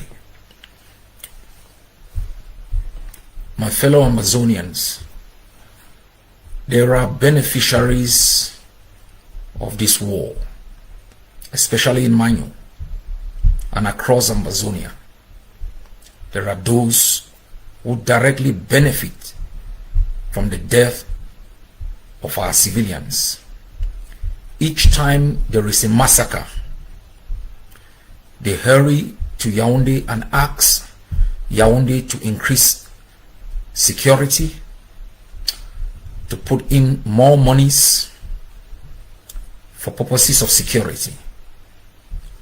This money is embezzled and divided amongst the beneficiaries of the war. They have made huge investment in the fuel business, from the colonial governor of the Savannah to the colonial governor of the Atlantic, from the mayor of Bamenda 1 to individuals like Tabe Tando, Mengot. We have watched just recently and today, after the massacre, instead of individuals focusing on ensuring that those who have been hurt are taken to the hospital, to guarantee the safety of those who have been killed, to ensure that families are taken care of, we watch carefully the former colonial mayor of Manfi, in the name of Takuncho Ayuk, was already at the scene. Don't forget, every time there has been a massacre, the former colonial mayor of Manfi, Takuncho Ayuk, has been the one mobilizing Amazonians, not to cater for those who have been hurt, not to account for those who have been missing, not to provide solace to the families, but to create a political jamboree, screaming, shouting, politicizing the pain of our people, sending a powerful message to their paymasters in Yaoundé about what has happened. It is not a coincidence that each time there is a massacre, Mr. Takunchong Ayuk is the first individual to be on the scene. It is because he and the others, then so who is the vice president of Cameroon's Senate, all the commanders within Manu and the BLM axis to the Momo axis down to the Mezam axis are making huge amount of money from the war. These are the same people who rejected an opportunity in Canada to engage in meaningful discussions to bring an end to their rapacious entry into Amazonia. They have erected different forces within Manu that are answerable to them, that are paid by them, that do their dirty work in order to blame Amazonia. The reason why Amazonia rose, the reason why I traveled to Manu and brought thousands of Amazonians, got them trained, give them an ideology, give them a code of conduct, and ask them to go back into their own blocks to defend our homeland, was first to protect our people, protect our neighborhoods, and our territorial integrity. Cameroon, through these elites and enablers, have infiltrated some forces, recruited them, and used them time and again, supported by La République military. Take note where this massacre took place. It is less than a kilometer from a La République gendarmerie military base. It took place for more than an hour. There was silence in that military base because they understood exactly what was going on. My fellow people, this is to tell us, including those in the diaspora, those elites of Manu in the diaspora, who have funneled also money into these forces that have become proxies of the enemy, being used time and again to commit atrocities against our own people, to take a back seat and reflect on their actions. On Friday, we got intelligence that La République will be carrying out certain military activities within the state of Manu, and that they will be in the state of Manu for 1 month. We understand fully well that because of the launch of the liberation tax, La République marshaled 8 armor cars within the Bamenda municipality. It moved armor cars within Batibo to ask Amazonians not to pay their tax, because they know this is the game changer. This is the means through which Amazonian citizens, Amazonian civilians will be protected. Listen carefully to one of the videos that captured the massacre. Mr. Ayuk Takuncho was talking about the liberation tax and was calling the name of the spokesman of the Amazonian Governing Council. I will be putting up a team to tie the knots together, because the Amazonian Governing Council will collate the evidence and indict all those who are responsible and make sure they are held accountable by the institutions, supranational or national, that are responsible for these kinds of accountability actions. Otherwise, my fellow Amazonians, I know nobody will arrest any of these people. None of them will be brought to justice. Only us will bring them to justice by our strength, by our shared determination. We will not only bring the perpetrators of such crimes to justice, we will make sure there is accountability for healing of the families. I know a lot of information is circulating. I know there is a lot of speculation. I know there is a lot of anger. The enemy is using the pain that our people are feeling to rally its victims against its victimizers with the hope that such malpractices of its infiltration of its forces will get Amazonians to rise up against themselves. Every time we have pain, the regime has never showed responsibility in leadership.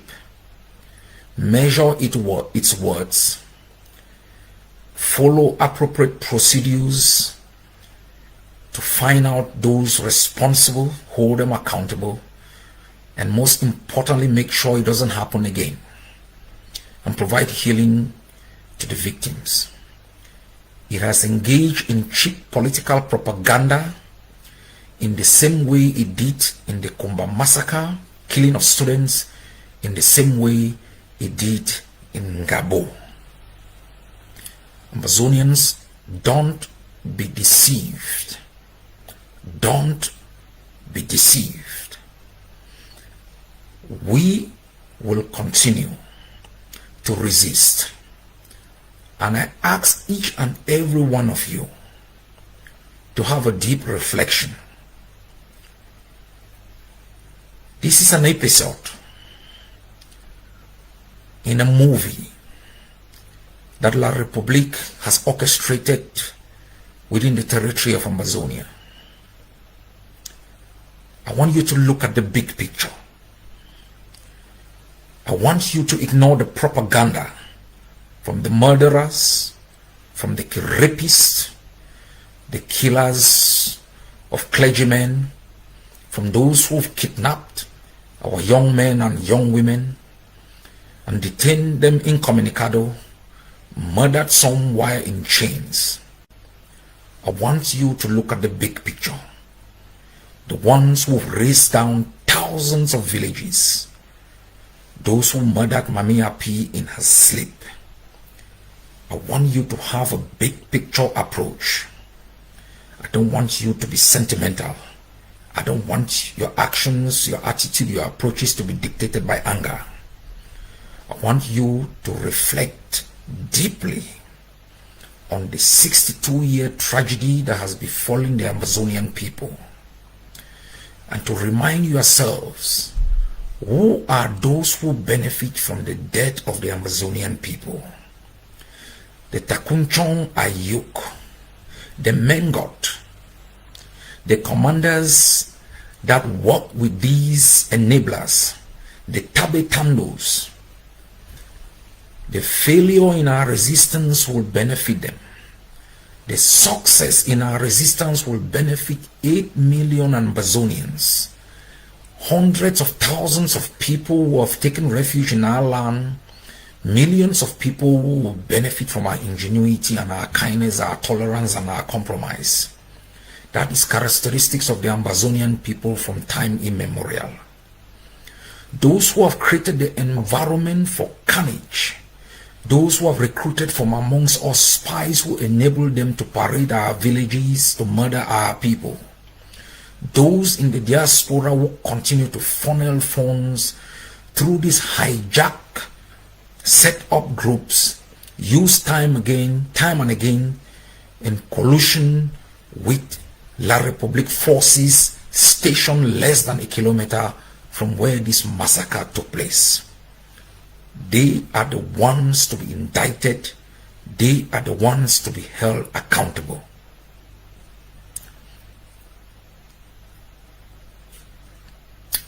My fellow citizens, every day is a difficult day for us. Every day is a day mild with uncertainty. Every day we grapple with situations that are dealt with by supranational institutions with the budget and expertise to handle. Every day our people are traumatized by these videos and images of of the death of our soldiers, our civilian population. We saw in Bamesing 2 Ambazonian brothers arrested, detained, subjected to torture, murdered with knives and cutlasses, and then their bodies carried and displayed in the square as a trophy. We watched the body of Field Marshal shipped from Lebialem into Kumba and displayed. We watched the body of Transporter. We watched the bodies of other Ambazonian soldiers across the territory displayed time and again as trophies by a brutal and bestial enemy. We watch them rejoice when our civilians are murdered. We watch them rejoice when our forces are killed.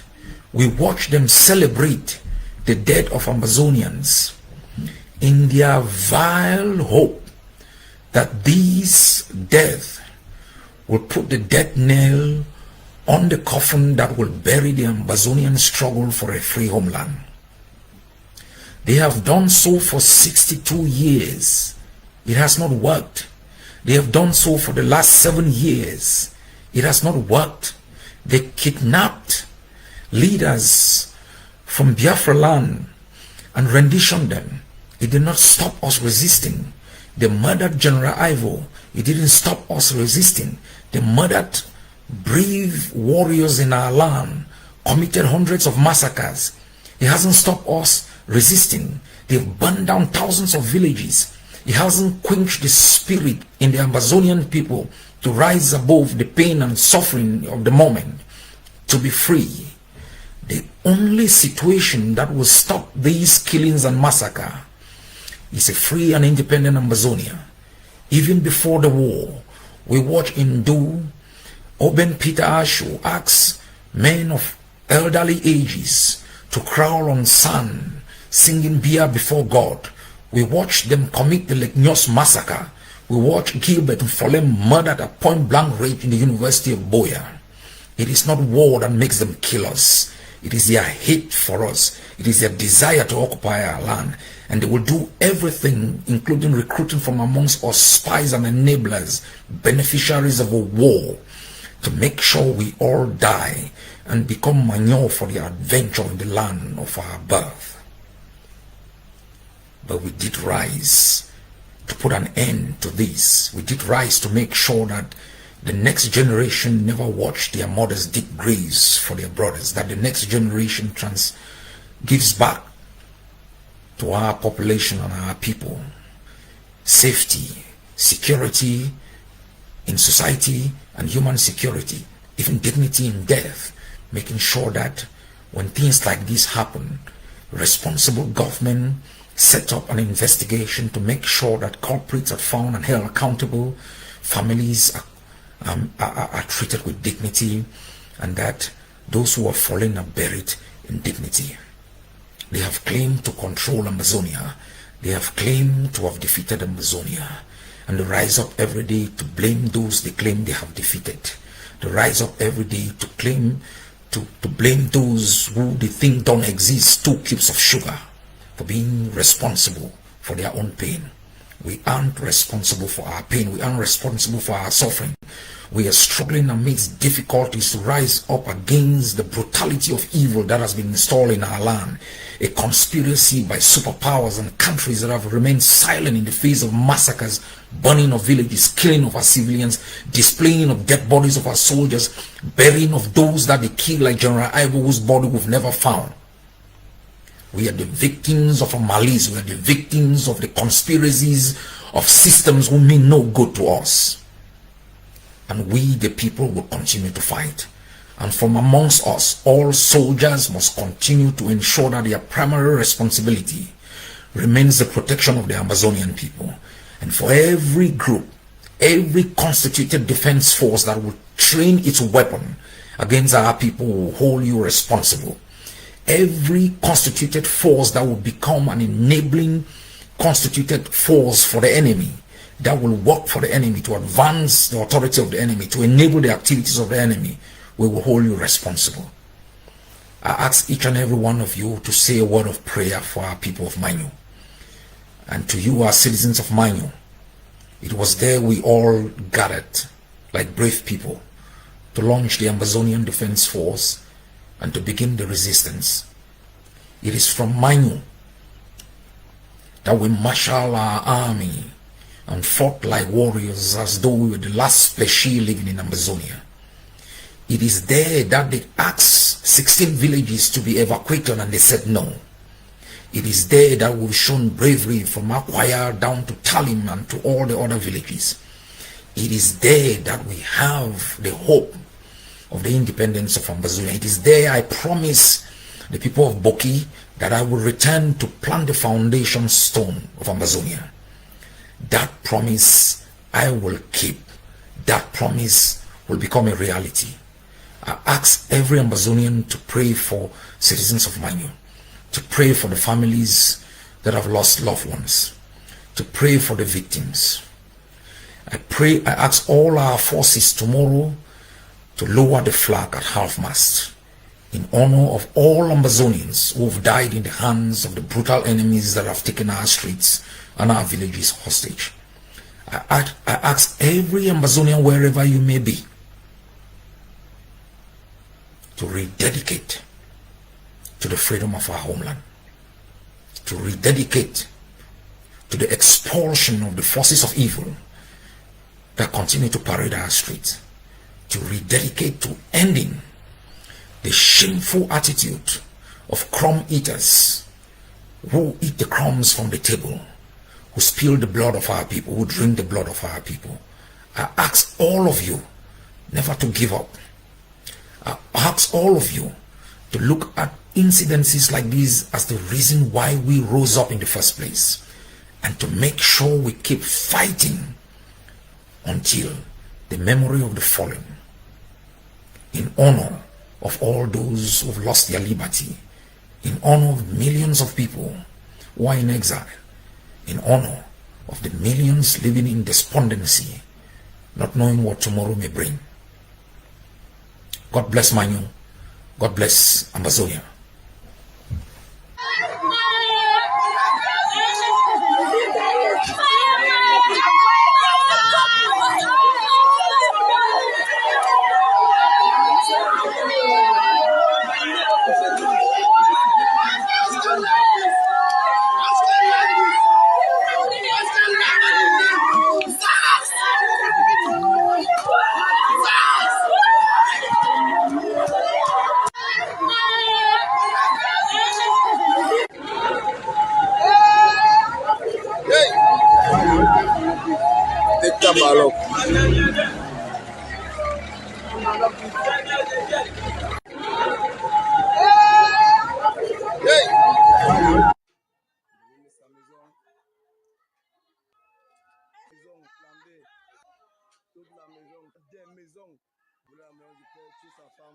United Nations has called for an independent investigation into the violence and has said perpetrators of the killings should be held accountable. Meantime, opposition parties and rights groups in Cameroon have condemned the killings, which they have attributed to the Cameroon army. The Ministry of Defense denies the army is to blame. It, however, claims that only 5 civilians were killed in an unfortunate accident which was sparked by an explosion. Military will get mission from GAR. They won't get mission from GAR. Some people join military.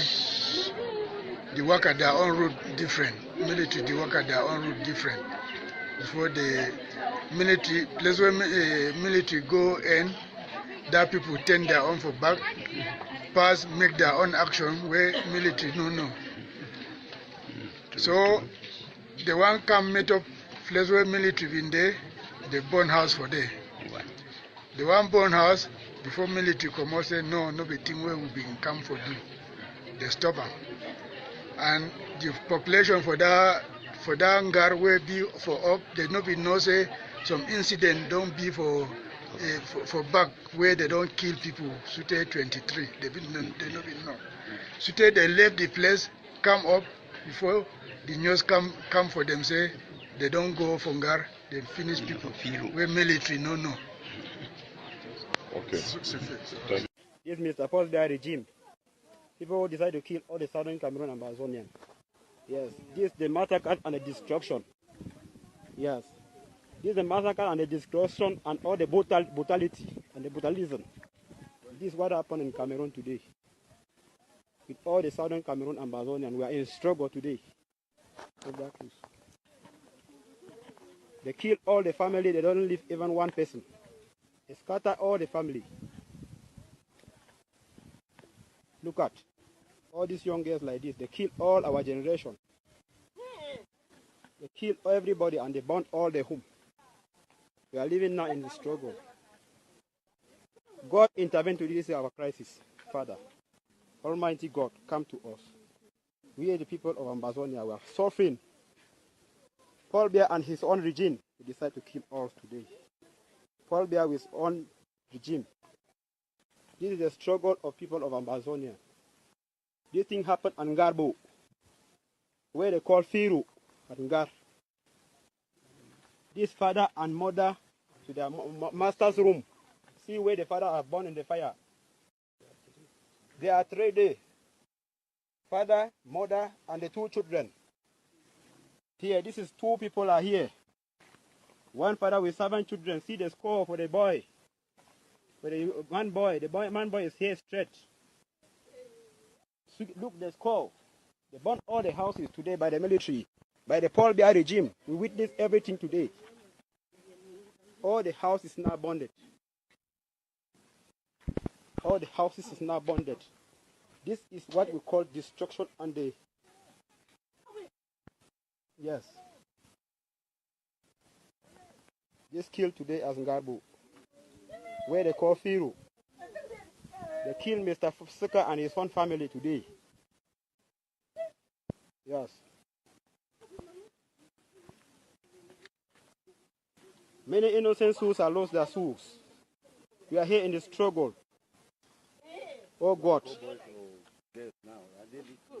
Oh God, intervene to our situation, Father. Oh God, come to us and how you come and remove all the Israelites from Egypt. Father. The United States and all members of the Security Council have an obligation to invoke the responsibility to protect the lives of our people, to protect the dignity of our people. The United States and all other countries must show clarity of purpose and focus. The international system is disjointed in its approach. This ambiguity has always given Mr. Biya and Cameroon an escape route, believing in the use of force to resolve political issues. This has gone on for the past 37 years because of the lack of a focused stance by the international community that should show Cameroon that the world is unwavering in its stance. It's unwavering, backing very basic principles for the maintenance of international peace and security. That the world is unwavering in upholding the respect of human rights and human dignity. It has wavered in the face of brutality from Cameroon, giving it an opportunity to escape scrutiny for almost half a century.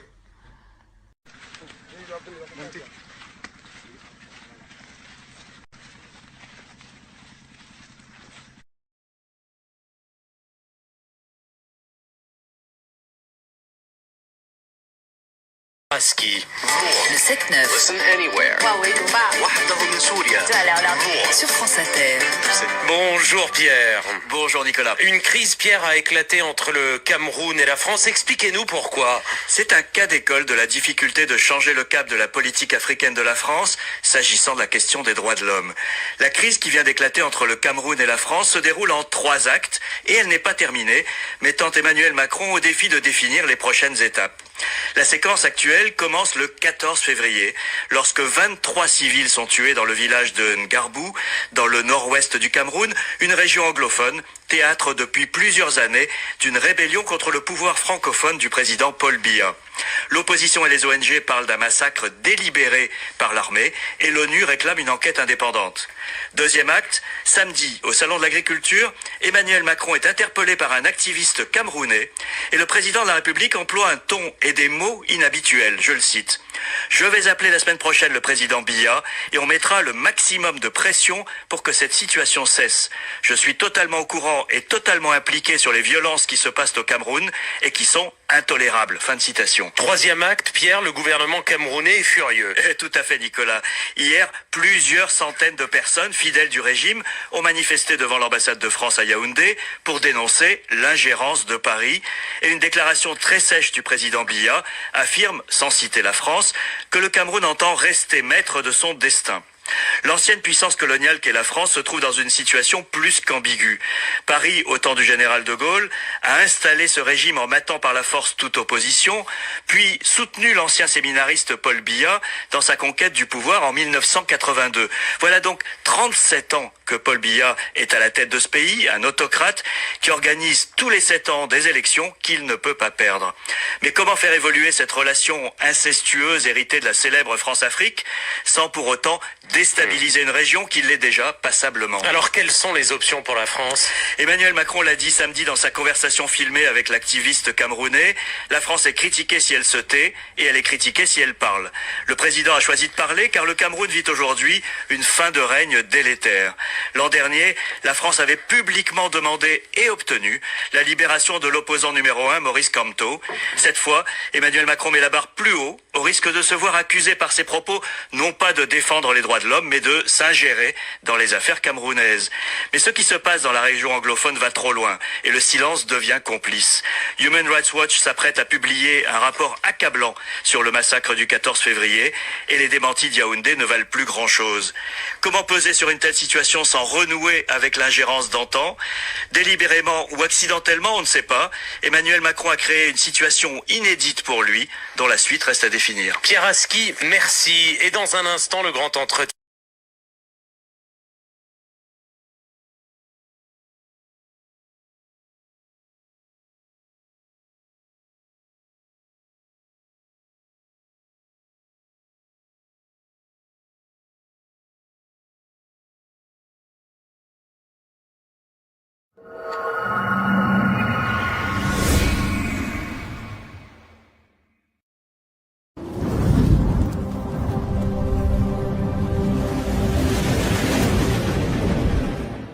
Welcome to ACN.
Glory, we rise and never to fall. Here in a nation, flowing with and holy. Glory, glory, glory to the Father for making you a nation, a joy forevermore. Ambazonia, land of freedom.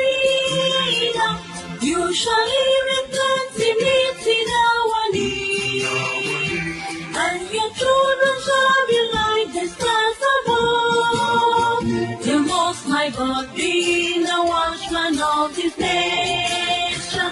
Ambazonia, land of freedom, you shall live in plenty, meeting our needs. And your children shall be like the stars above. The Most High God be the watchman of this nation.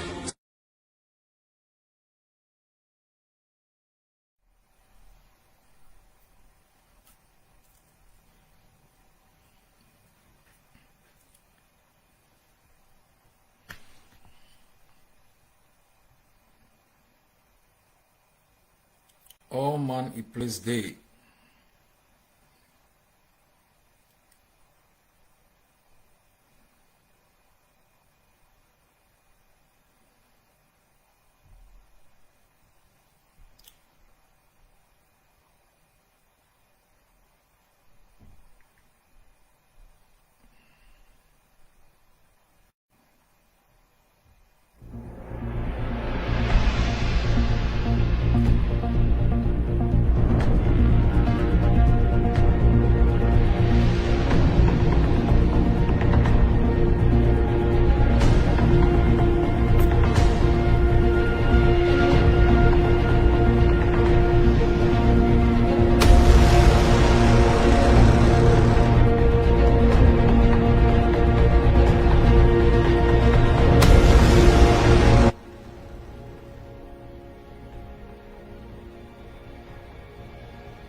All right,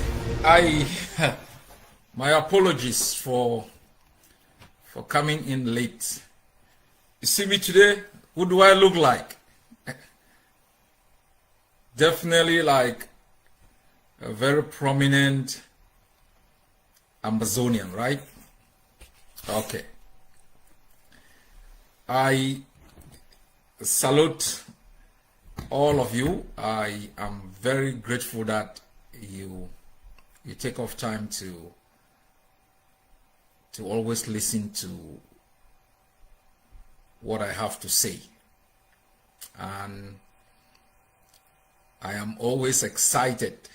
Today is going to be an interactive session, so I will look at the comment section and I would try to answer any question or questions that you have.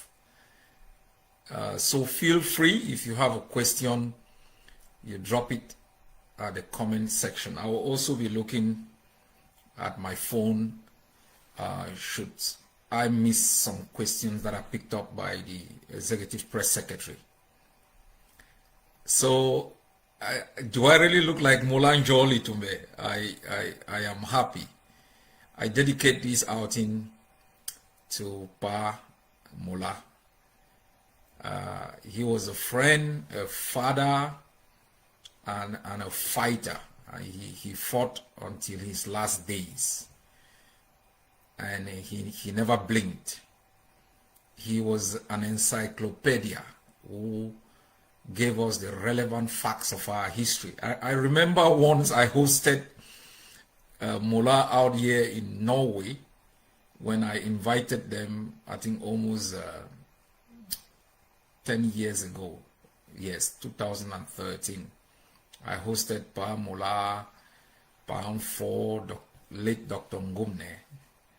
And Dr. Ngumne missed his flight because we could not agree on the spirit of a text. It was, I think, one line. And we debated for over 15 hours on the validity of that text to the historical evolution of our country. And we argued all night. And at one time, Pangumne just gave up, and we submitted to Pa Mola's wisdom, and he was not a backing down type. And so you needed a lot of convincing to do, because he thought submitting to our own wisdom will have implications from a legal standpoint in our arguments going forward. And so I remember him. We had a lot of fights, Mola and myself. And he was one person also who fought for the people of Bakweri. He took up a case for the rights of the Bakwerians to the land where CDC is hosted. And he took up that case right up to the African Commission on Human and People's Rights. So today I am speaking to our people of Fako. That's where I went to the university in Boya. I also grew up in Victoria, and so I know Fako very well. I consider myself a second denizen of Fako. All the stretches from Victoria to Sokolo, down to Ngeme, Mukundange, Idina, and right over there, going down into Manawo Bay, all the villages of the Bakweri people. I have visited those places, and the Ayaba family also has a foundation of the Bakwerians. Where we live was offered by the prominent Bakwerians. And I said to you once, you people hear of J.K.'s grandfather was the one from whom we got where we lived in Victoria. And so sometimes when you listen to them slam me, attack me every day, they will never tell you the other side of the story, that we are actually related somehow. But I'm glad I always tell you the world is a small place, and I'm excited every time we relate. We have differences, like Egg of Seas have not allowed me to sleep in the past few days because I said I'm having conversation with Mr. Chris Arnold, and everybody's like, this guy is becoming a traitor, or this guy is becoming an enabler, or what. Being a leader requires that you actually lead, and sometimes you lead through difficult path. Sometimes you have to listen and tap into the mindset of those you lead to make sure that the path you are taking is the path they are going to walk through. I'm always very grateful that my leadership is inspired by your collective thought processes, the advice I receive from the wonderful advisors I have, and following due process in every decision making sure that there is precedence in the practices that we adopt, and making sure that I always do the right thing for the Amazonian people. That is the kind of leadership you require in the 21st century. What has failed Africa and what has failed Amazonia is leadership. And I promise myself I'm going to give you the best quality of leadership that you will reminisce for the rest of your life. No blinking type, one guided by intellectualism, one also guided by grassroots support. That is what we need to recreate the kind of country that we want. We are here to talk about the liberation tax. Let me look at what the comment section is. Mother, leader must be flexible. I agree with you. I always receive your beatings and your advice and care, and I'm very grateful for all that you offer my leadership and the wisdom you bring and the sacrifices that your family also makes. I see my head of mission to online, your place over there. All una place day. Shake your drum. I will be addressing Bui in the coming days, and my names will change. Yes, I will be called Ayaba Wo Bui. Ayaba Wo Bui. Okay. We're talking about the liberation tax.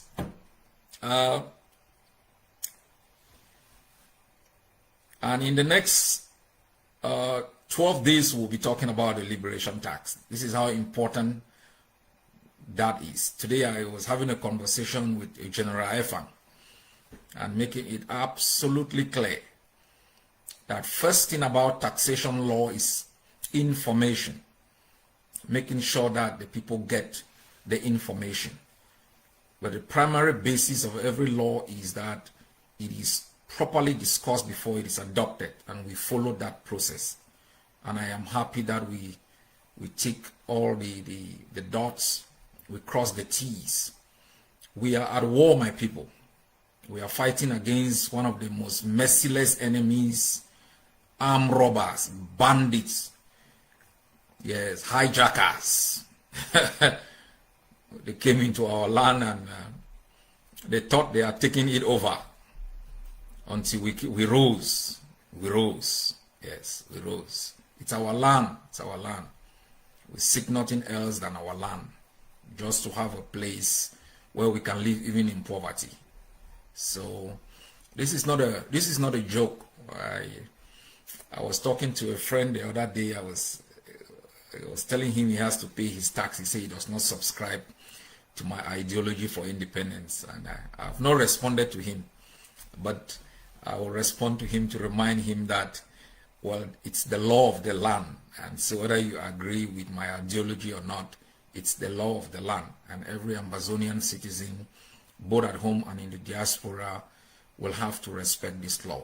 My promise is accountability, and my promise is to terminate the war with victory for Ambazonia.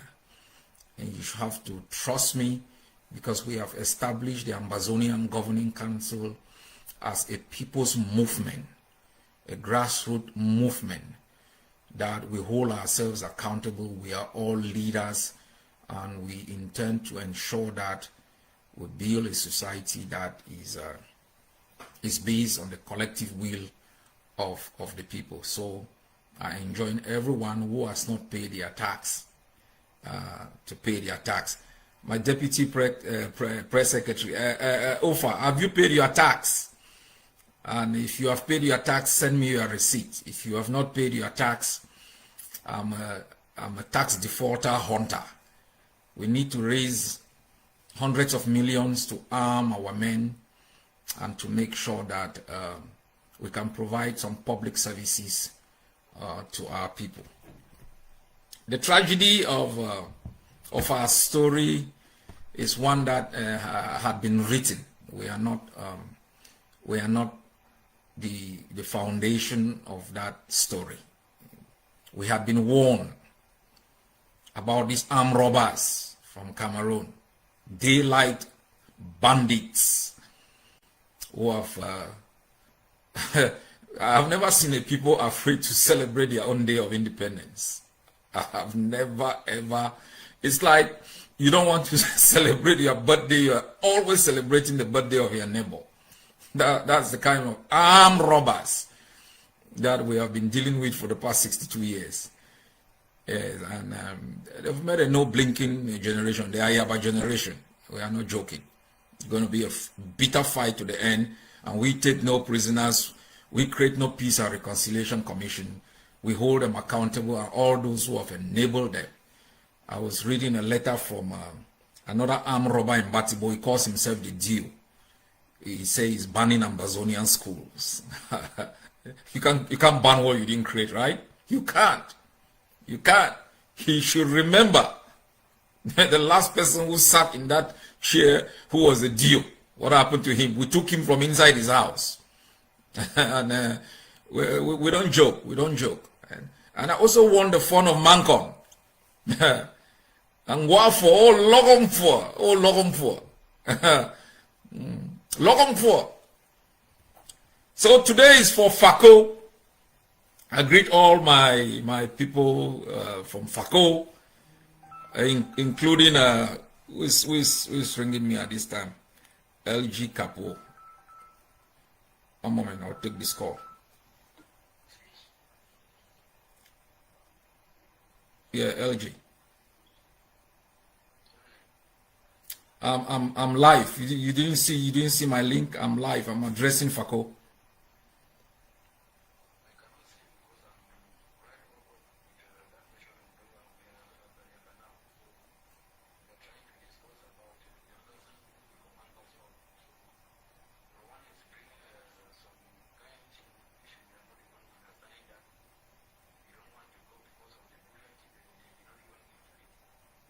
Where is he? Where is he?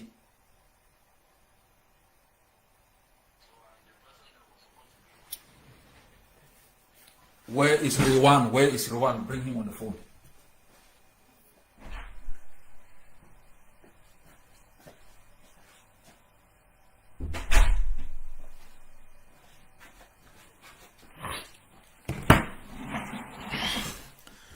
All right, I'm back. My apologies.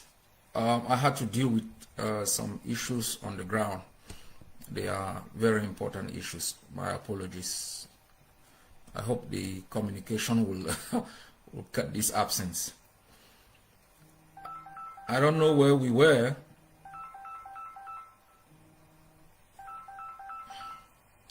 I don't know where we were, but we are talking about the liberation tax, and my hope is that our people understand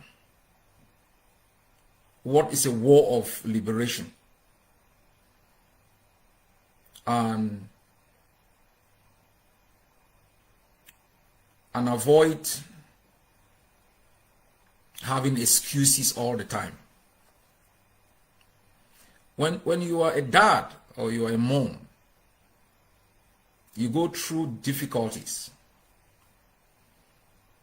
and even during those period of difficulties, you try as much as possible to be a good dad or a good mom, because that's what you'll be remembered for. Your kids may never remember you, the holidays you took them to, but they will remember you for being a good dad and being a good mom, and just taking your responsibilities and do your utmost best. And that's what is required for us as Ambazonians in this time of war.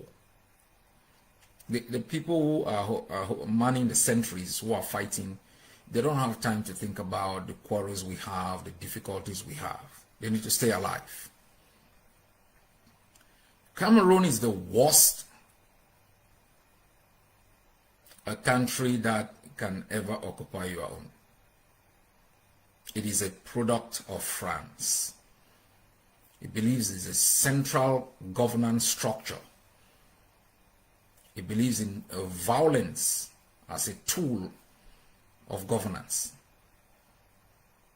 And so we have faced a lot of difficulties. And it's not like we were not aware. A son of Fako had warned us. And I would like to... Oh, yes. Yeah. My deputy has paid his tax. Yeah, please do. Yeah, please do. A son of... a son of Fako warned us. Where's my PR? Yes.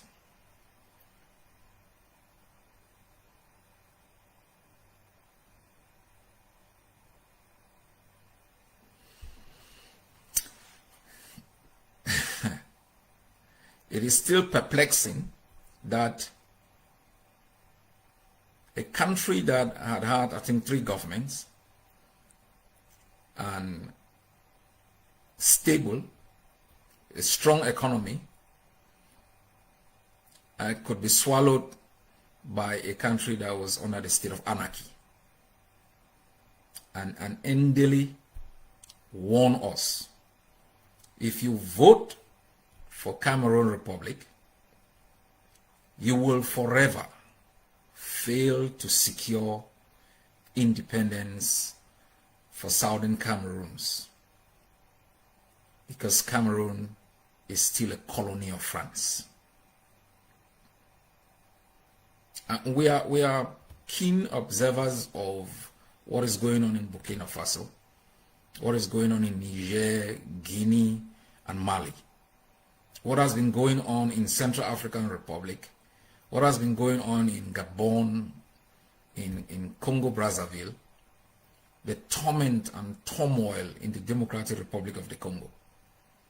Everything that has been attached to France has been a gigantic mess. But the people who taught us how you fight the French were the Haitians. Burn everything down. Ndele won us because he is coming from a land where another legend lived. Kova Lekenye, the Bakwere chief who fought the Germans on the slopes of Mount Fako.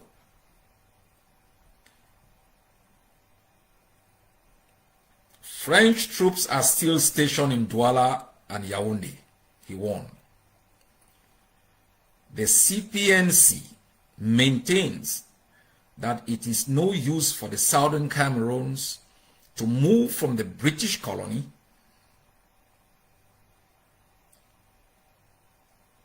and become part of the French colony.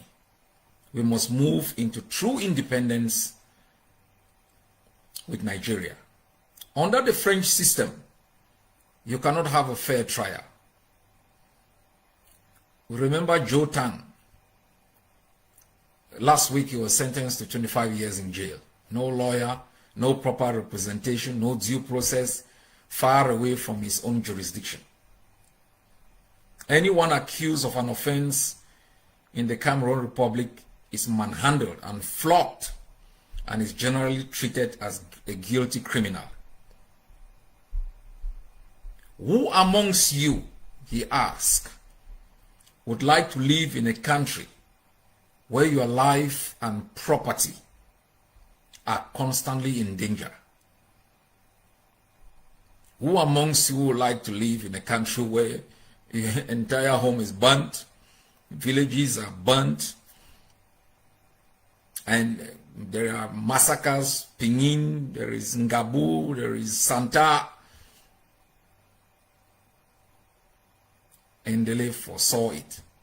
Who amongst you would like to live in such a land? Who amongst you peaceful citizens of Ambazonia would like to live in a country where you may be shot as you move along the street? Babies are shot in taxis. Somebody who quarrels with the colonial police is shot at point blank range. They walk into a house in Pingin quarters in Bamenda. They met 5 adolescents. They shot them at point blank range, hauled their bodies onto the street. No shame, no sense of fear, because there is no sense of accountability. Who amongst you would like to live in a country where your wife can be killed when they are toiling in the farms? Who amongst you, he asked, would like to live in French Cameroon, a country red in the blood of thousands of innocent victims killed by terrorists and the Ayijo regime? Ndele foresaw the dangers that await us if we cast our vote in favor of a union with Cameroon. And all what he predicted has come to pass. And that's why people like Mula Njoli Tumbe and others, our CIO and others from the great land of Kova Lekenye, fought hard. Fako is important. It's our federal capital. But I have said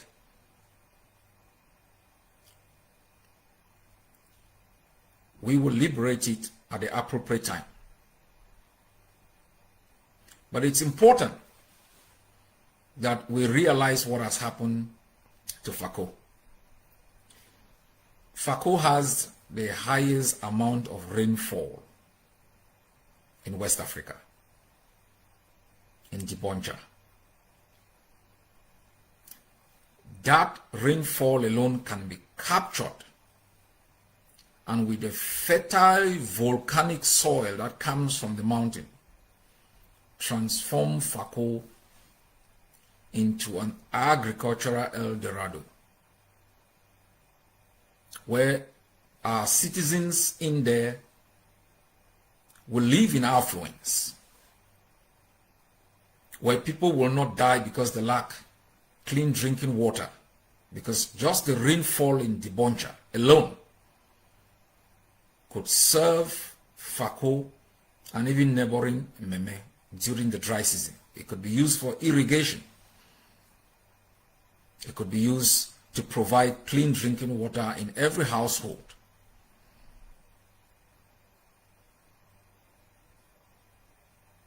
Nobody cares. In Fako, we have a deep sea port, the Victoria Deep Sea Port. The enemy understands the importance of a seaport in a thriving economy, where you don't need to get sun to increase the debt. It's a natural deep sea port.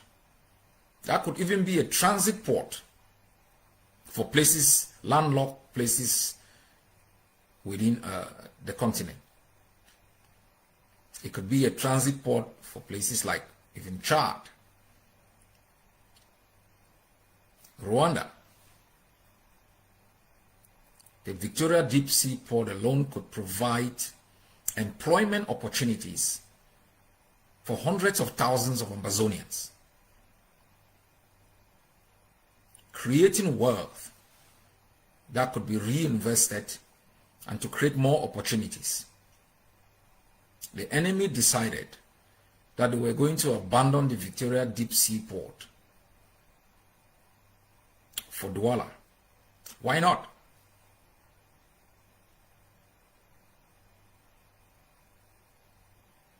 The deep sea port would have offered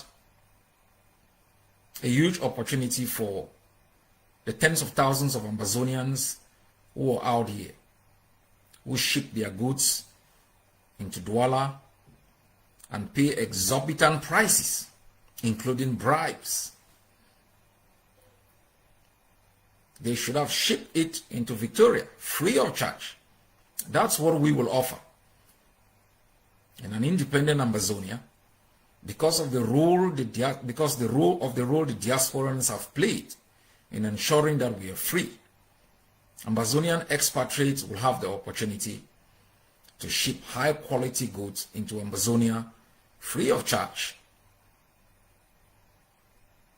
where you remove your goods from the port, you have an immediate market because the economy is vibrant, the infrastructure is developed.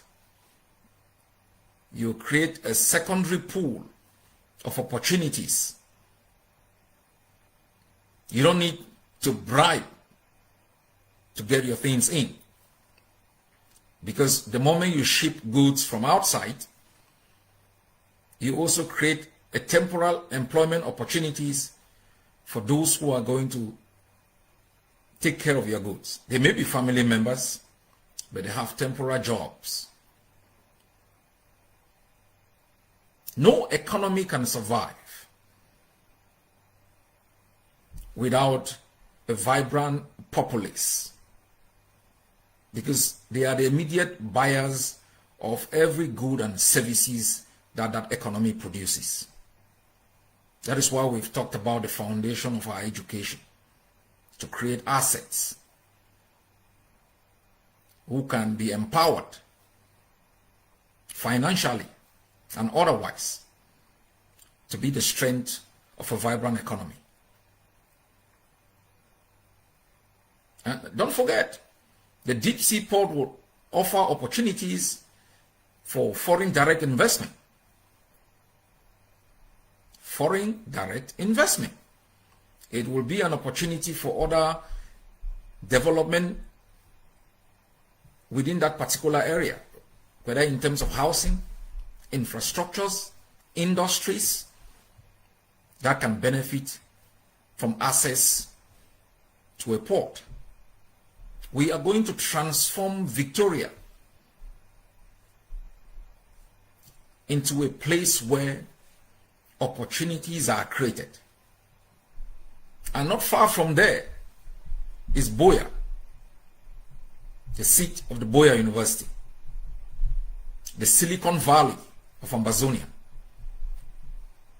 where engineers are creating apps. Engineers are creating all sorts of advanced technology, whether in the financial sector, in the agricultural sector, to reduce the burden on the lives of our people.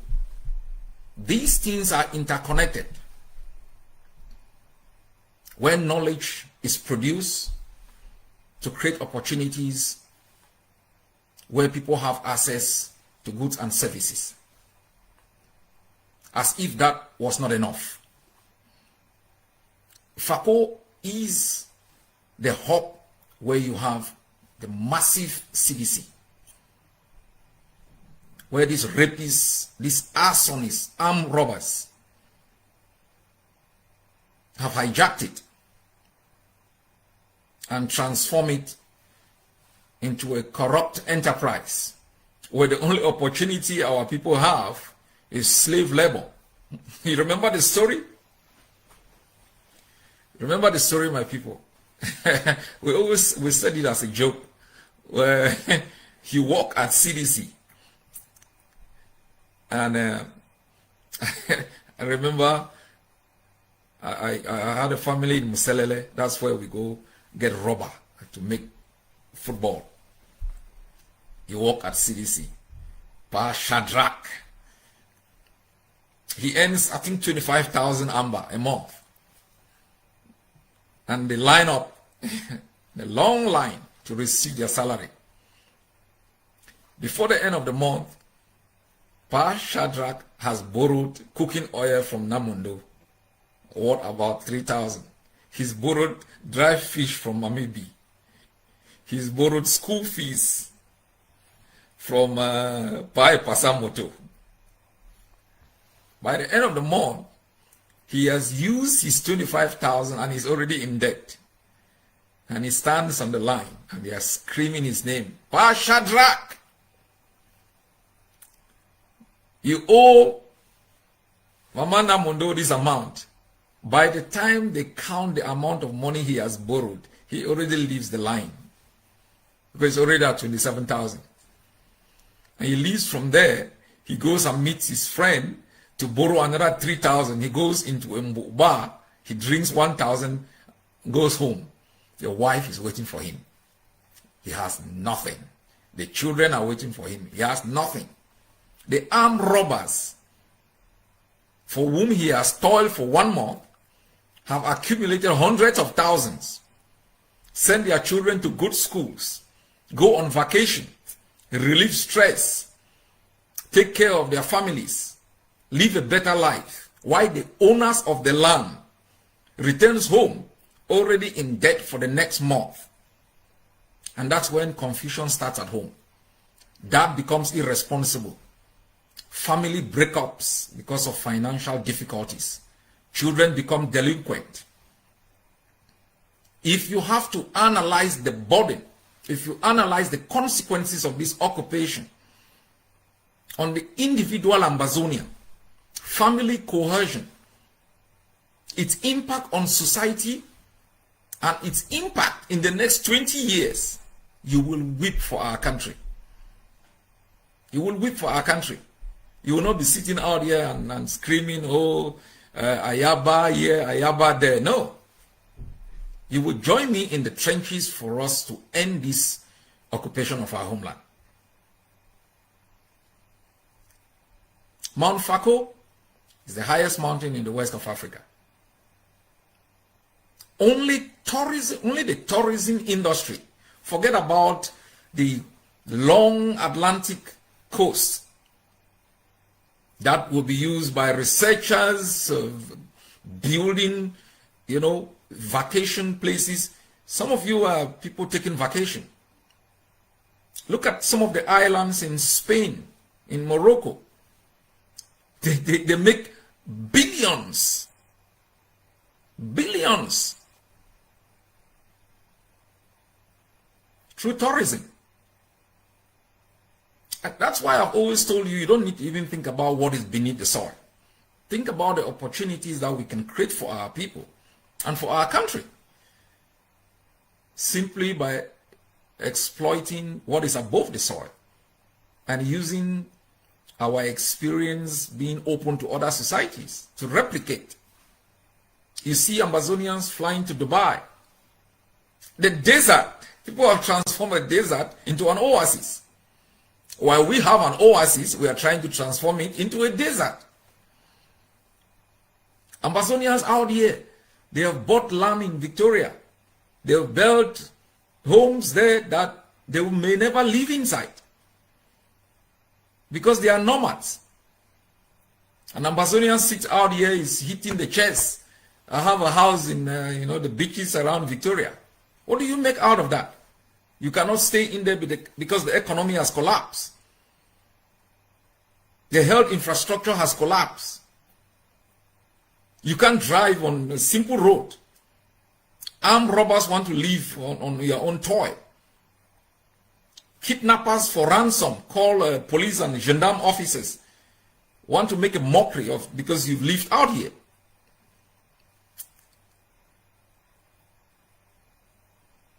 Ndele warned us, the son of Fako, that we will be doomed if we coexist with Cameroon. And I am warning you today. I know sometimes you may not listen to me, but if Ndele's warning is anything to go by, your son will walk on your grave one day and ask, Dad, what did you do? That I heard about a man called Dr. Ayaba warning, watch it on YouTube. What did you do to make sure that you bequeath to us a better place? I wish my dad did not go to Second World War to fight for white Europeans. I wish he stood up and fought for Amazonia. So I wouldn't spend every day 10 hours straight on the Amba struggle. You may think we are stupid. You may think, we are terrorists. Give us all names, worse names than the enemy has ever given us. You may go to your cultural association, you tie your sanjab. You put everything, you're dancing in London, celebrating a culture that if you don't secure the land where that culture can perpetuate, it will be history. Not history even read in chapters, it will be in the footnotes of history. Footnotes of history. Because the enemy will make sure the history books are tailored according to the victors. Remember the story of the hunt? Have you ever imagined if the story of the hunt was told or written by the antelope? The lion succeeds possibly 25% of the time, but the story of the hunt always favors the lion. The antelope succeeds most of the time. Nobody writes their own story. That will be the fate of Amazonia. But we are here to make sure it doesn't happen. I want to promise the people of Fako that you will have your dignity restored. The Bakwere person is likened to the Mankon person. I'm from Mankon. They call us in Bamenda that we are Bakwerians. Yeah, because of our hospitality. They say we sold all Mankon land. So that's how they pay back our hospitality. And that's how we've treated the Bakwerians for their hospitality. Late Baraka even gave us a name in the Ayaba's family. He gave us a name. So we have a son who bears a Bakwere name. We will restore your dignity and the ownership of your land. I know sometimes some of those enablers and bandits who are parading themselves to speak for Bakwerians, no, they don't speak for you. They are beneficiaries of your servitude, and they use your tragedies to make riches for themselves and their children. Where is Musonge? I've done more for the land of Bakwere than Musonge. Fought in the university to make sure that it is a place where the sons and daughters of Bakwere land can go into the university. I sacrificed for it, lost my own education. I have the scars to prove it. I fought on the streets of Victoria in Cassava Farm, Lonesome Quarter, New Town. Battles for democracy, so that you could speak, so you could have ownership of your land. It's an entitlement. Factors of production: land, labor, and capital. Land we don't have, capital we don't have. We're all laborers. Low pay. The story of Pa Shadrach. The story of Ambazonia will be different. We will link Victoria with a flyover. In Tico, you land at Tico International Airport. And you pick up a cab. 25 minutes, you're in Victoria. You're watching it down. Beaming with smile. You have come home, where peace resides, where you are respected, where you are acclaimed.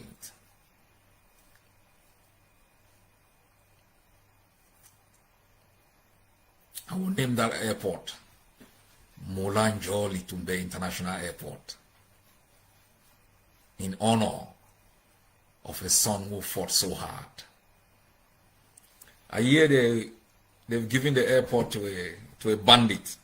What's the name of that bandit? What's the name of that bandit? They say, hi, Ambazonia has suffered. La République wants to reconstruct.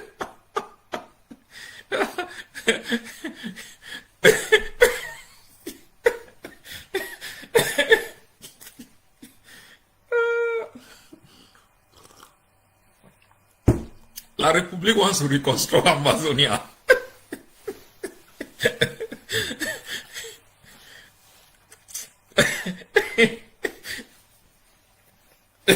They've been doing reconstruction since we were born.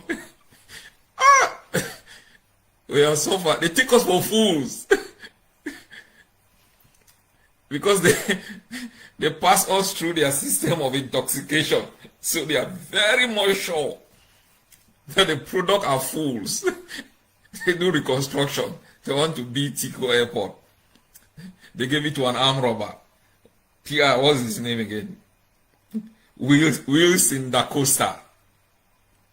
He won the contract to build Tico Airport. Remember the last time you heard they wanted to build that airport? They are still on Ring Road. Cameroon wants to reconstruct Amazonia. Oh! True Ayaba. Jesus!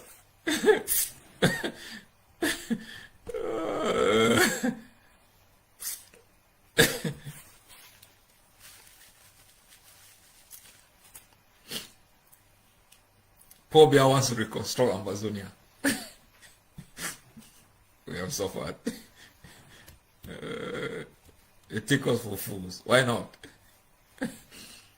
When every Sunday, and you're driving on the boulevard, you know, you will leave the Molanjoli to the international airport, and you're being proud, you know, you're being proud of your country, and you're proud of the sacrifices that we've made, and you should be able to go down or go up to Mutengene, go to Tico. The Tico WAFT would also be functional, create opportunities for people in Tico. Those in Muselele, you are not simply going to become Pa Shadrach where you toil in the rubber plantation and you don't have anything. you will be a shareholder of the plantation. We want to make sure that Ambazonians are shareholder of what happens in their own land. There's an oil refinery in Fako. There's an oil refinery in Fako. When I was enrolled in the University of Boya, my subsidiary was CPT, Chemical Process Technology. How you can separate, crude into the different, forms of fuel. And the residue that you can use in tarring roads, in creating rubber for your tires. So what happens down there in Victoria will shape the curriculum of education in Boya. The economic opportunities of FACO will be factored into the design of the curriculum of education, so that kids are taught, the skills that they will need immediately to fill the vacancies that exist because of the opportunities. So we have everything we need. That's a mountain. But let's keep climbing. We are still on Hot 3. We'll reach the summit. I call on each person to pay their tax. And we will support all forces. We just, as I said to you the other day, we recall the receipt that was sent into Bui. We took it back because we came to an agreement that it should be one receipt, since the ADF and the ARF had formed the Unity Warriors.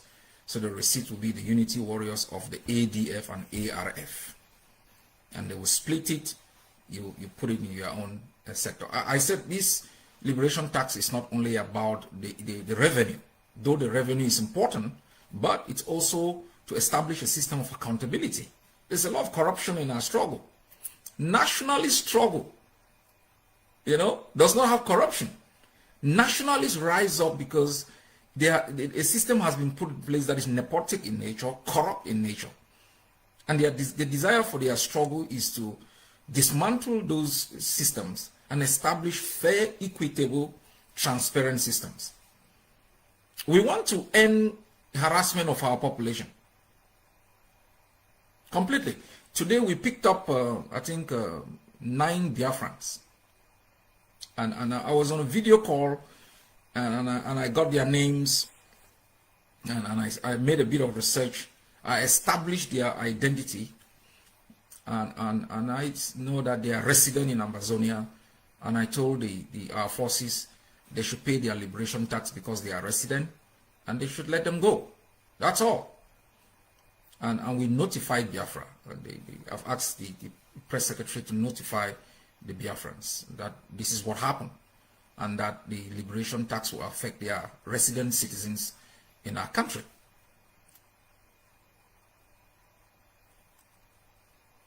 My fellow Ambazonians, I know you believe in your country. I know you face difficulties.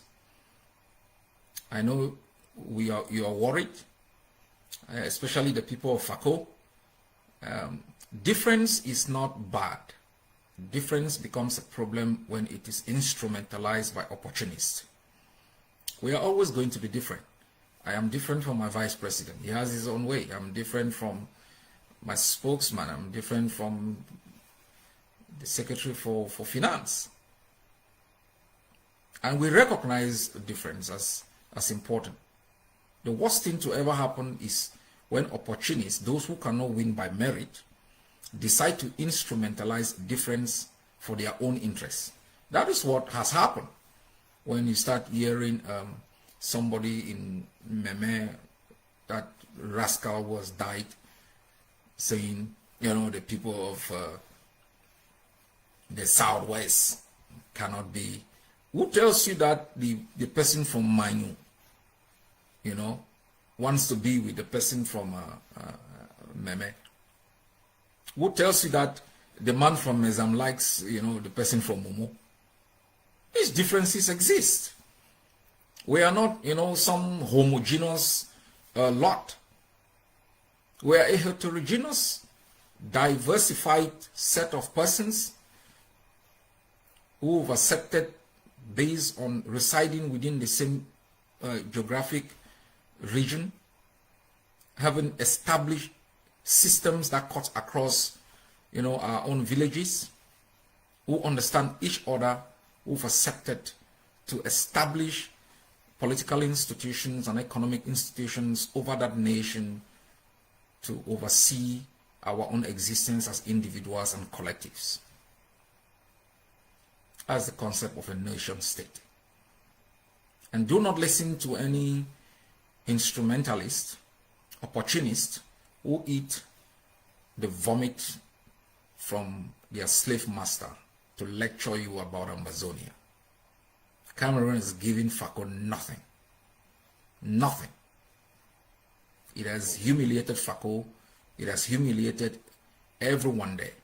Amazonia is coming to restore the dignity of the denizens from FACO and to create an economic system that ensures that every person has a shot in life, and to establish a representative political system where power belongs to the people, where you in FACO, you are able to elect your representatives within your own state parliament, design and enact laws that respond to the particularities of your own state.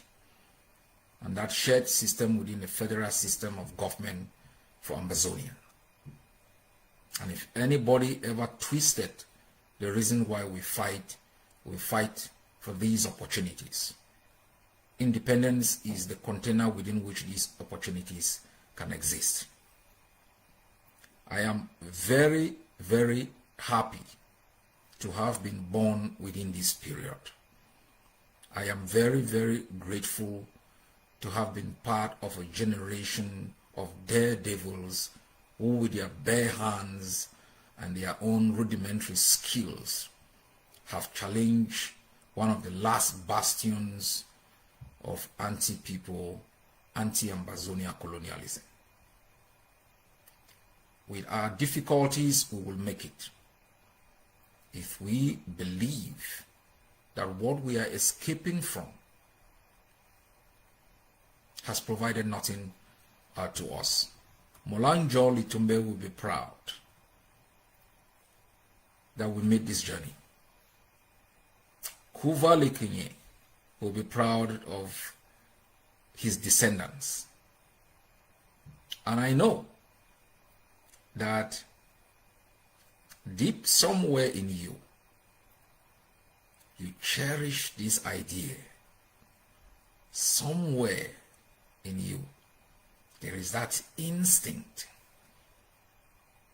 that tells you Amazonia is a reality. You may be confused about how that journey would be,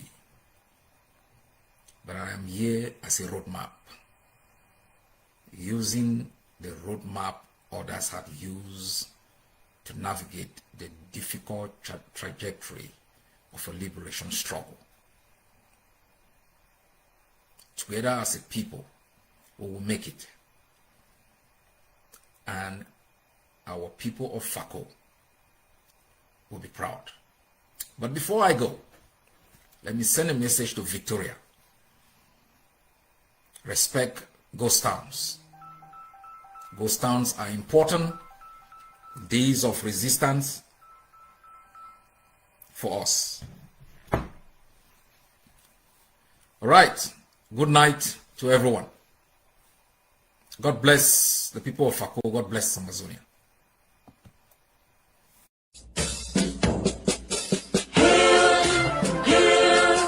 Hail this land of glory.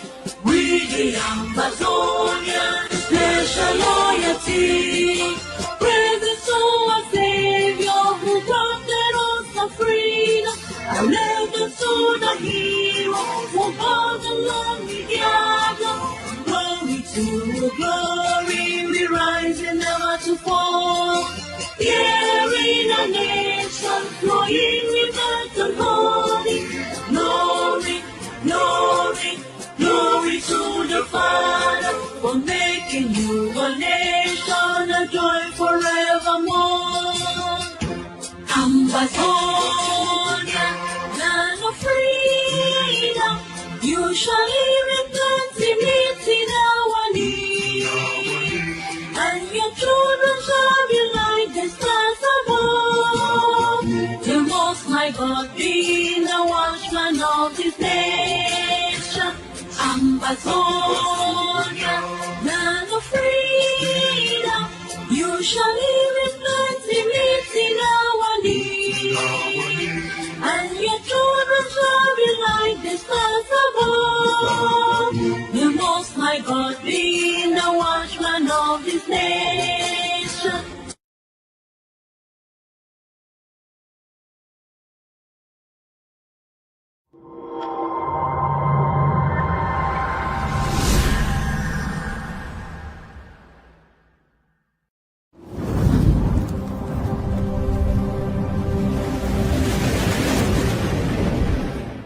Welcome to ACN.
fellow Amberlanders, on a place day.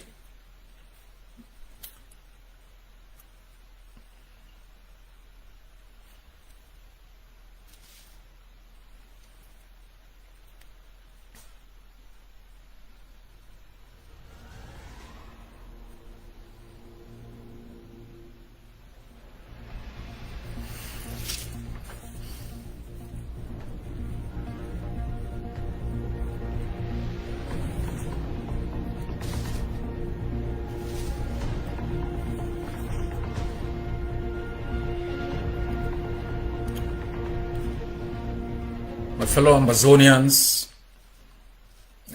at the beginning of this phase of our war,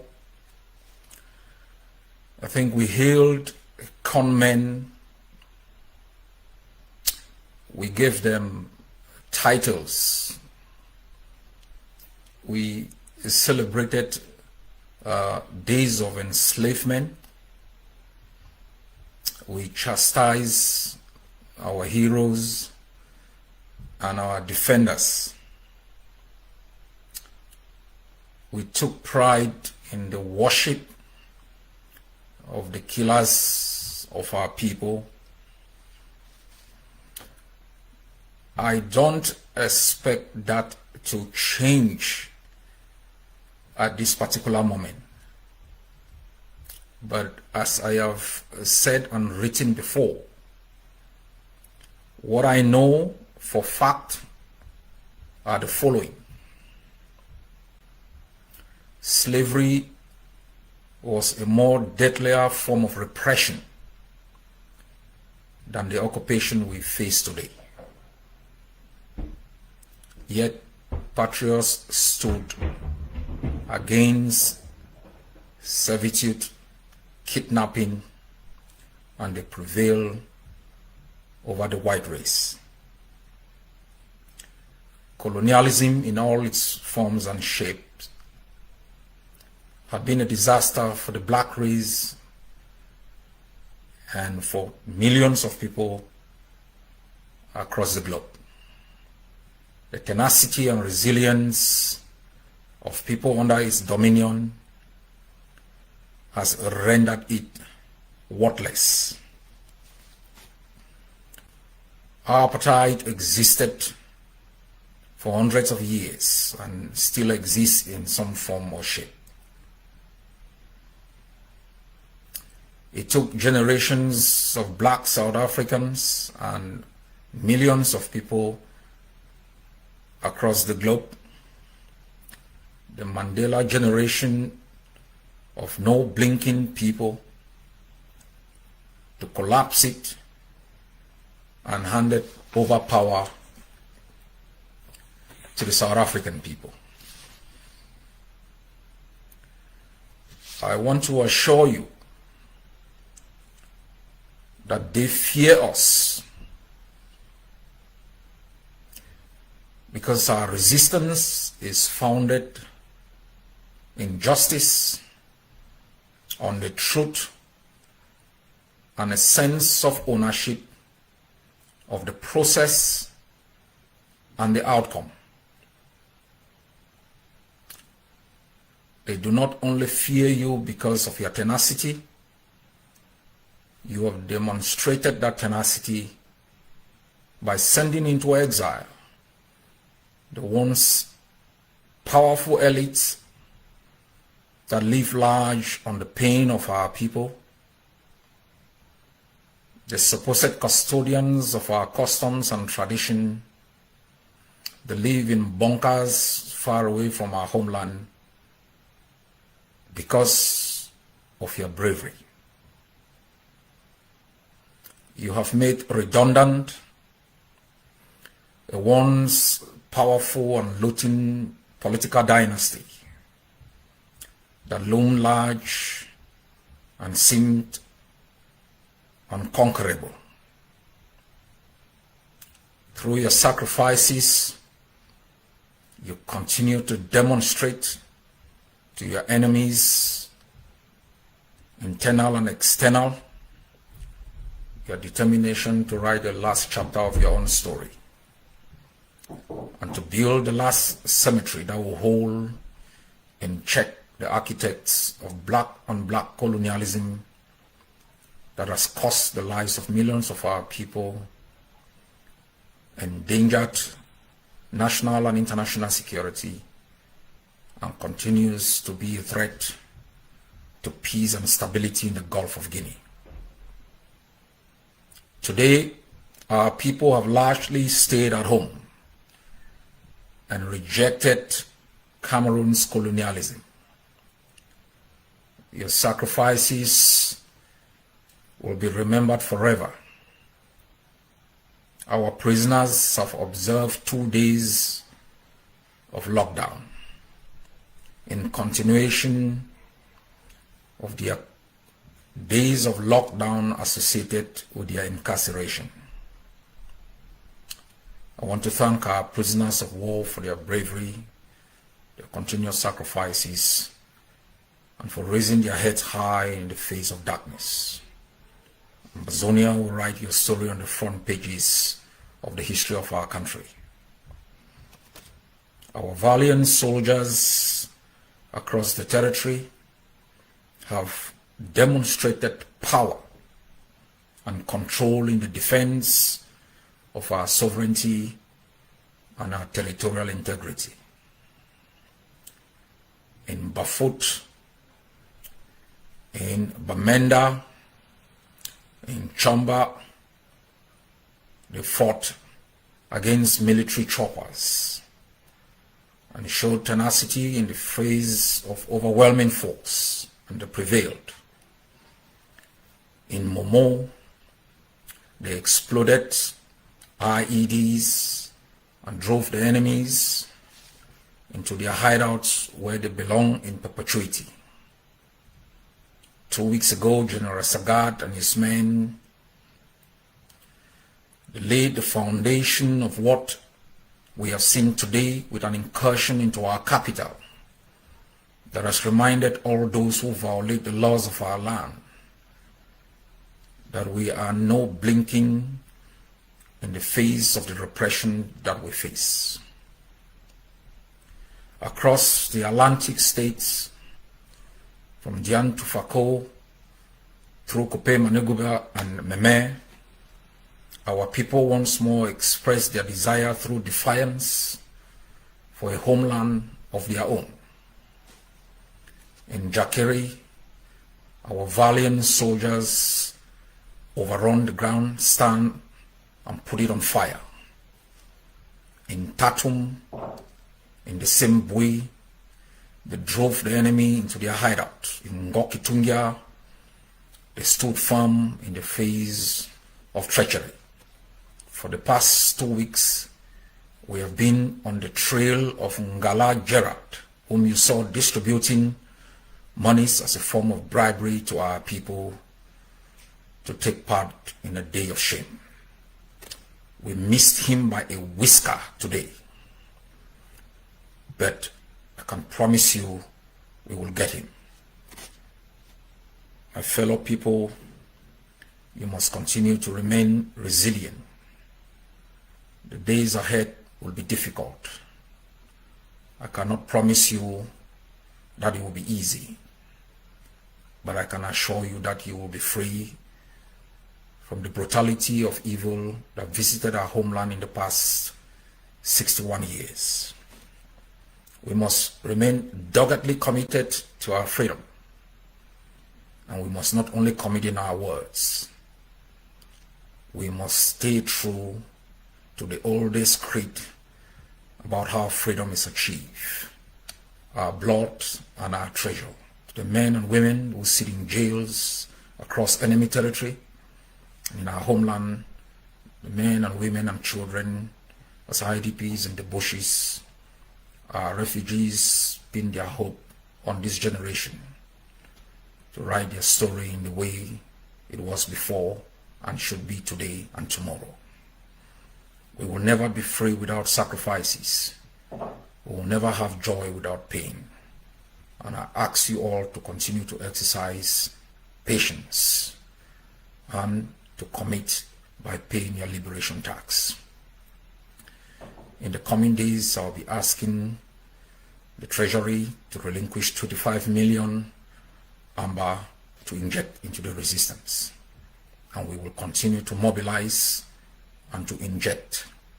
We have set up a drone and pop committee. I invite all of you to buy a carton of pop for our forces.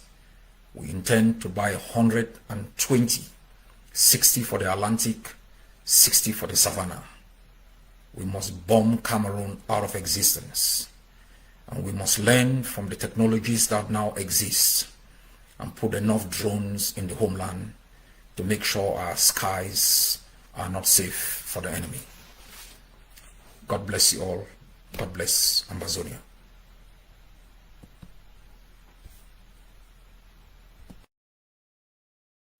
You see, all what we are currently commenting, analyzing, condemning in the strongest terms has a genesis. And Mr. Leo, we've got to tell ourselves the truth, looking at each other on the face.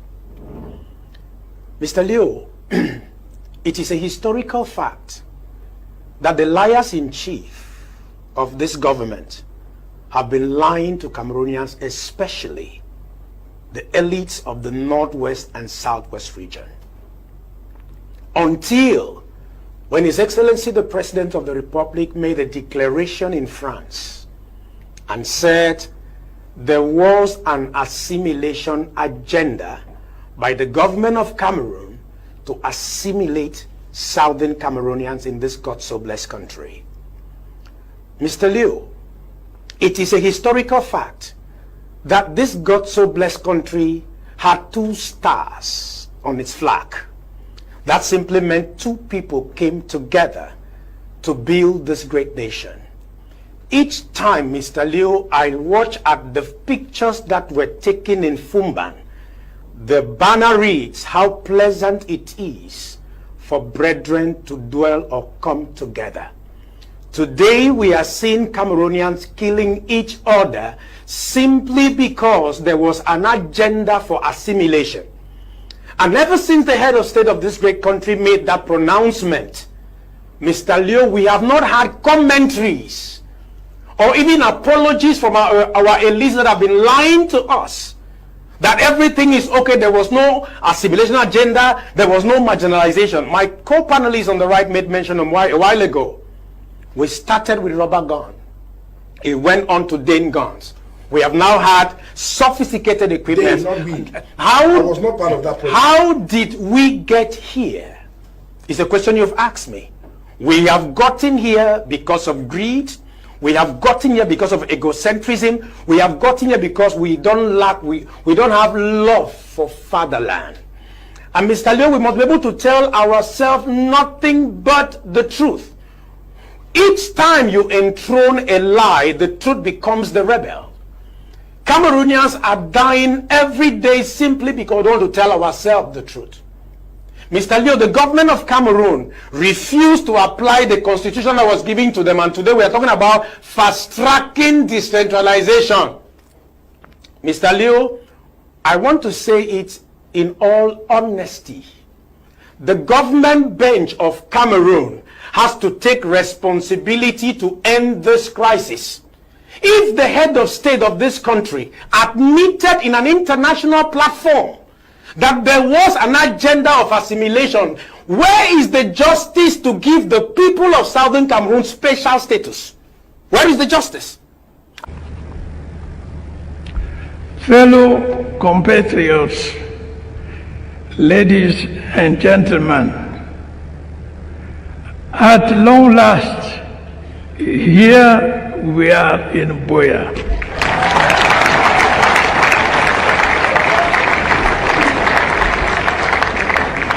Here we are in Buea to celebrate the 50th anniversary of our reunification. As the English people say, better late than never.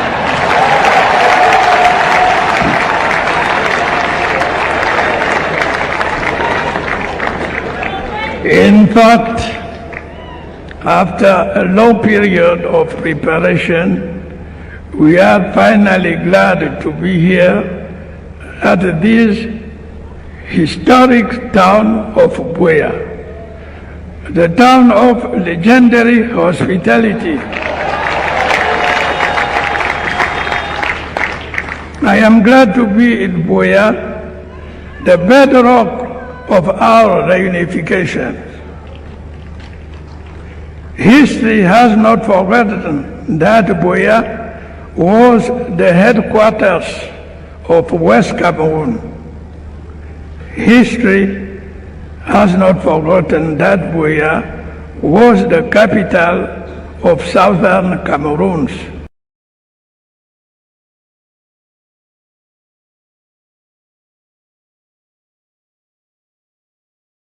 If you're asking my personal opinion to keep Cameroon one must be divisible. Because it's a cliche that Cameroon is one and indivisible, because it's not true. Culturally we are divisible. Language-wise we are divisible. The law-wise we have inherited that. So anybody who says Cameroon is one and indivisible is a fallacy. And so we would have to handle that issue very squarely and objectively. And that's what I call the truth. The truth must prevail. There is no doubt that there are people of both sides, that cherish their heritage. And the only way of keeping Cameroon together is to respect the respective heritages that we do have. Sécessionniste, pardon, même si le grand dialogue national a été organisé au Cameroun et qui a tendu la main à tous les enfants de la patrie pour se réunir, discuter pour trouver des solutions adéquates à cette crise anglophone-là. Sauf qu'aujourd'hui, dans le camp d'en face, c'est-à-dire les sécessionnistes, avec qui on va discuter lorsque régulièrement ils sont au centre des exactions, ils sont au centre des crimes horribles, lorsqu'ils agressent violemment les populations là-bas, est-ce que dans cet état d'esprit-là, on peut parler du dialogue? Vous les traitez de terroristes et tout ça, vous êtes qui? Vous pensez qu'ils ne sont pas procureur? Vous pensez qu'ils ne sont pas? Non, je dis non. Il y a 4 ans, j'ai failli être enterré par vous, mes frères petits. Quand je vous ai dit que la nation anglophone, c'est une affaire de 40 ans, et que vous ne pouvez pas les battre, je l'ai dit et je l'ai redit. À ce moment, ils n'avaient que des machettes. J'ai été interpellé par la police, j'ai été harcelé par mes frères. Dans ce studio, quelqu'un m'a parlé de l'État westphalien qui allait mater. Je vous ai dit, vous ne pouvez pas. Le Cameroun, vous vous rappelez, le Cameroun unitaire n'a pas les moyens politiques, économiques, financiers, diplomatiques, médiatiques et stratégiques pour venir à bout de la session anglophone. C'est impossible. Pourquoi? Je l'ai dit depuis 4 ans et dès le départ, avant même quand les gars n'avaient que des pierres. Pourquoi le Cameroun? Et je vous ai dit que le Cameroun qui est un pays si vous persistez dans l'État unitaire, les Zimbabwe vont vous battre à pleine couture. Et ils vont gagner. On ne va pas dire ça, on va pas dire ça sur le plateau. Non, attendez. Non, je peux on reste rationnel. Non, je suis rationnel. Je suis d'ailleurs le seul rationnel, puisque ayant été la seule personne, le seul anglophone à avoir anticipé ce qui arrive, il y a 4 ans, qui pouvait croire un seul instant que les Zimbabwe pouvaient tuer 24 militaires en une semaine. Qui pouvait le croire? J'étais le seul à le croire. Parce que je suis le seul rationnel, justement. Le seul. Et pourquoi? Au moment où ils n'avaient que des pierres, au moment où tout le monde disait non, le pays va les mater en une semaine, les gens là vont le... Moi, j'ai été le seul. Et ceci contre la vie de ma famille, contre la vie de ma femme, contre la vie de mes enfants, contre la vie de l'élite Betty, qui voulait m'enterrer parce que je disais la vérité. Vous n'aimez pas la vérité, c'est pour ça, cette vérité qui est en train de nous noyer. Les Zimbabwe ont évolué, ils ont acquis l'expérience. Ils sont chez eux, ils sont armés. Ils sont partis de rien, ils ont réussi à monter. Et c'est eux qui disposent encore d'une énorme marge de manœuvre pendant que l'État du Cameroun est en crise et qu'il n'est plus capable de financer cette guerre. Parce que quand on est des gens autistes, quand des gens qui ne tuent personne, vous parlez aujourd'hui avec l'arrogance d'il y a 4 ans. Mais vous devez prendre acte que vous ne contrôlez plus rien et devenir modeste. Les anglophones. Non, ce n'est pas ce que j'ai dit. Je n'avais jamais demandé de prier. J'ai dit anticiper. Et éviter l'arrogance et la force. J'ai toujours dit ça. Et j'ai dit qu'il fallait fédéraliser le pays. Il faut laisser les sécessionnistes tuer les populations tous les jours, parce qu'il ne faut pas mais les sécessionnistes sont la conséquence directe d'un développement mal encadré. Quand j'avais annoncé ça, qu'est-ce que j'avais dit? J'avais dit non. Il faut étouffer le mouvement sécessionniste. Comment on étouffe un mouvement sécessionniste? La première chose, c'était d'enlever son attractivité. C'est-à-dire, il y a un grand nombre d'anglophones qui étaient fédéralistes. Il y a peu d'anglophones qui sont favorables à l'État unitaire, très peu, en dehors des gens qui sont au gouvernement. Il y a très peu, c'est-à-dire, au-delà de tout, même ceux qui sont répandus ici, il y a très peu qui sont favorables à l'État unitaire. L'écrasante majorité des anglophones est fédéraliste, a toujours été fédéraliste. Donc, la première chose, c'était d'adopter un modèle attractif qui ne poussait pas les gens à être attirés par la sécession. Le second avantage de l'État fédéral, c'était quoi? C'était que pour combattre les sécessionnistes, on leur oppose une police locale qui, elle, est recrutée dans la même population. C'est-à-dire, par exemple, au sud-ouest, c'est la police du sud-ouest, de l'État du sud-ouest, qui s'oppose aux sécessionnistes et l'armée nationale vient en appui. Mais lorsqu'on est dans un État unitaire et qu'on envoie l'armée, cette armée apparaît directement comme une force d'opposition. Et vous ne voyez pas les populations anglophones dont les enfants sont en brousse, aider l'armée à les tuer. C'est humainement en proportion. Comment vous pouvez concevoir ça? C'est-à-dire, qu'est-ce que vous dites? Vous dites, nos enfants sont en brousse. Les anglophones voient les béquilles qui ne le connaissent pas, les foulbés qui ne le connaissent pas, les Moundians qui ne le connaissent pas, parce qu'ils sont habillés en armée, et ils disent, nos enfants à nous sont cachés dans la grotte là-bas. Mais quand vous avez même ces idées, est-ce que vous êtes vraiment normaux? Non, je dis ceci. L'État du Cameroun, attendez, je vais finir. Pour moi, il existe une seule solution. Là, les gens parlent de dialogue. Vous croyez que les gens vont dialoguer quoi? Et eux, ils vont dialoguer dans leur esprit. Ils vont négocier plutôt le départ. Ou au minimum, une confédération. Au minimum. Et c'est d'autant plus que on a pensé que vous pouvez les mater, on ne les a pas matés. Donc ils ont résisté. Donc, ça veut dire qu'ils sont maintenant en position de force. On ne peut plus. Quand les gens nous parlent d'État unitaire, il faut mettre fin à ce modèle. Les anglophones ne veulent plus de l'État unitaire. Il faut leur proposer l'État fédéral, réaménagé. Sans cela, une fois de plus, j'insiste, comme je l'ai dit dès le premier jour, l'Afrique a connu 4 pays qui sont des fédéraux, qui ont supprimé la fédération. Il y a l'Éthiopie, avec l'Érythrée. L'Éthiopie est née avec, sous le modèle fédéral avec l'Érythrée. L'Éthiopie a supprimé la fédération. L'Érythrée est partie. Somalie et Somaliland, même chose. Soudan, chaque fois, le pays n'est fédéral, les gens suppriment la fédération et l'autre partie part. Et le dernier, c'est le Cameroun. Si nous ne faisons pas attention, une fois de plus, le Cameroun va partir. D'accord. Les anglophones vont partir.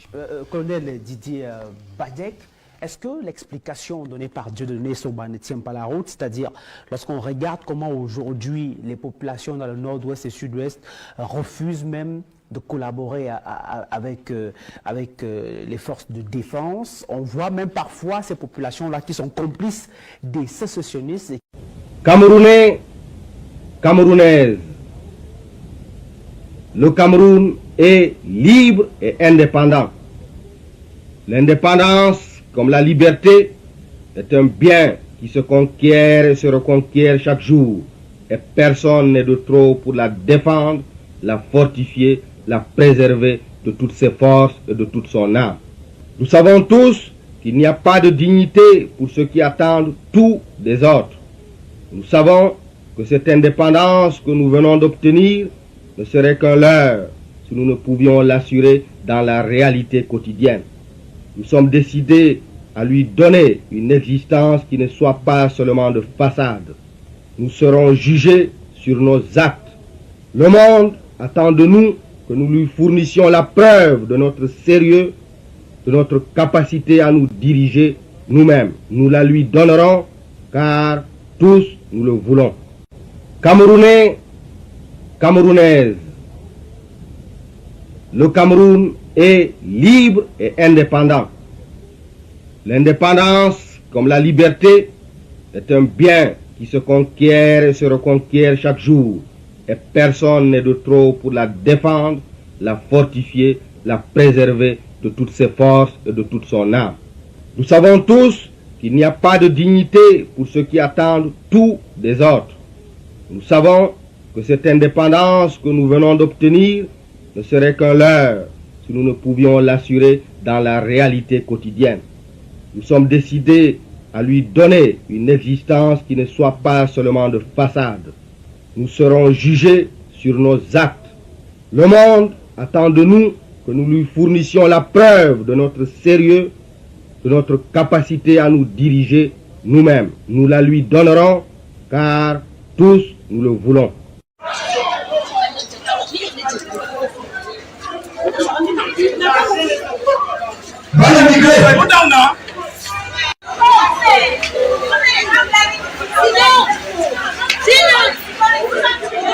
Life. It's life. Life no. Wow. Any better way to it if you say strong, me lap now, me lap for Kaban. You collect them. You collect them. Life. No, even a shadow would pick up no. Would pick up. Life, it's life. She no day. Life.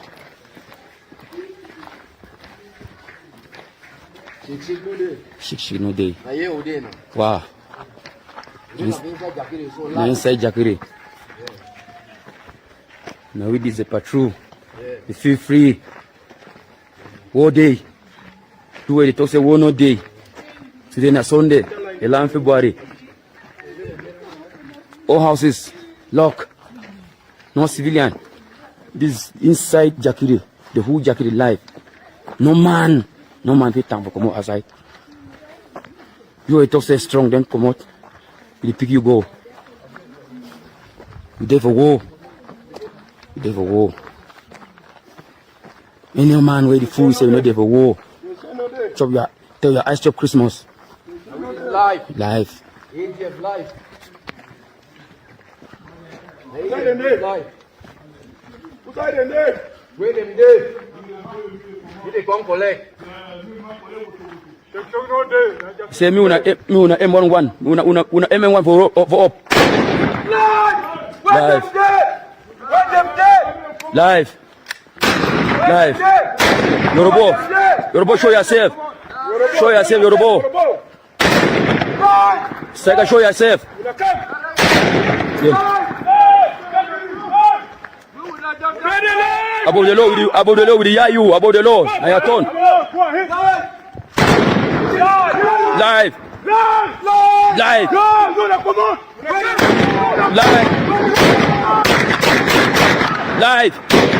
Shake in all day.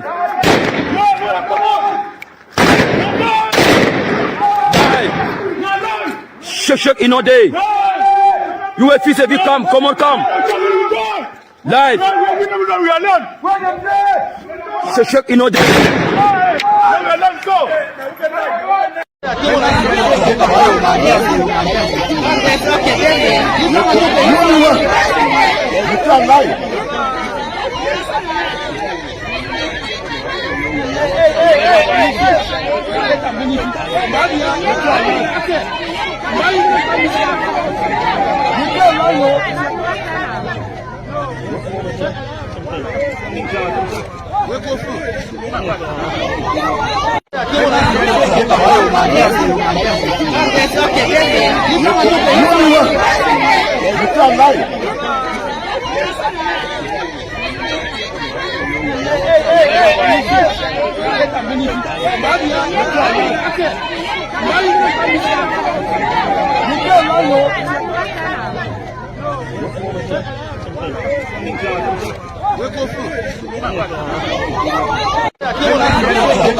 Bomb direct.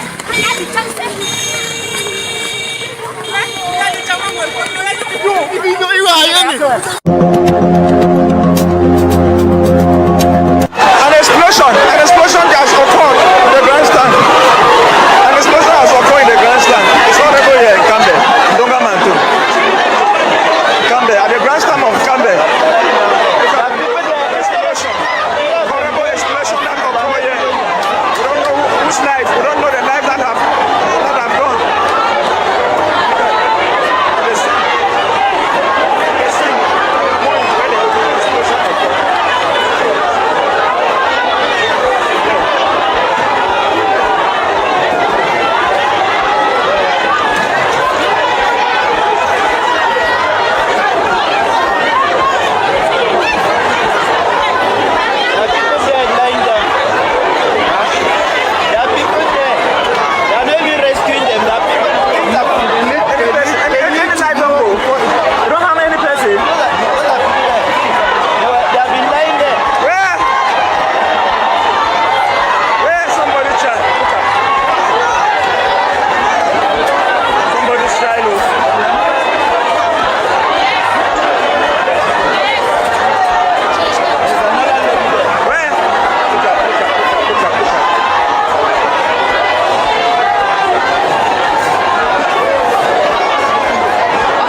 Hey, keep your place.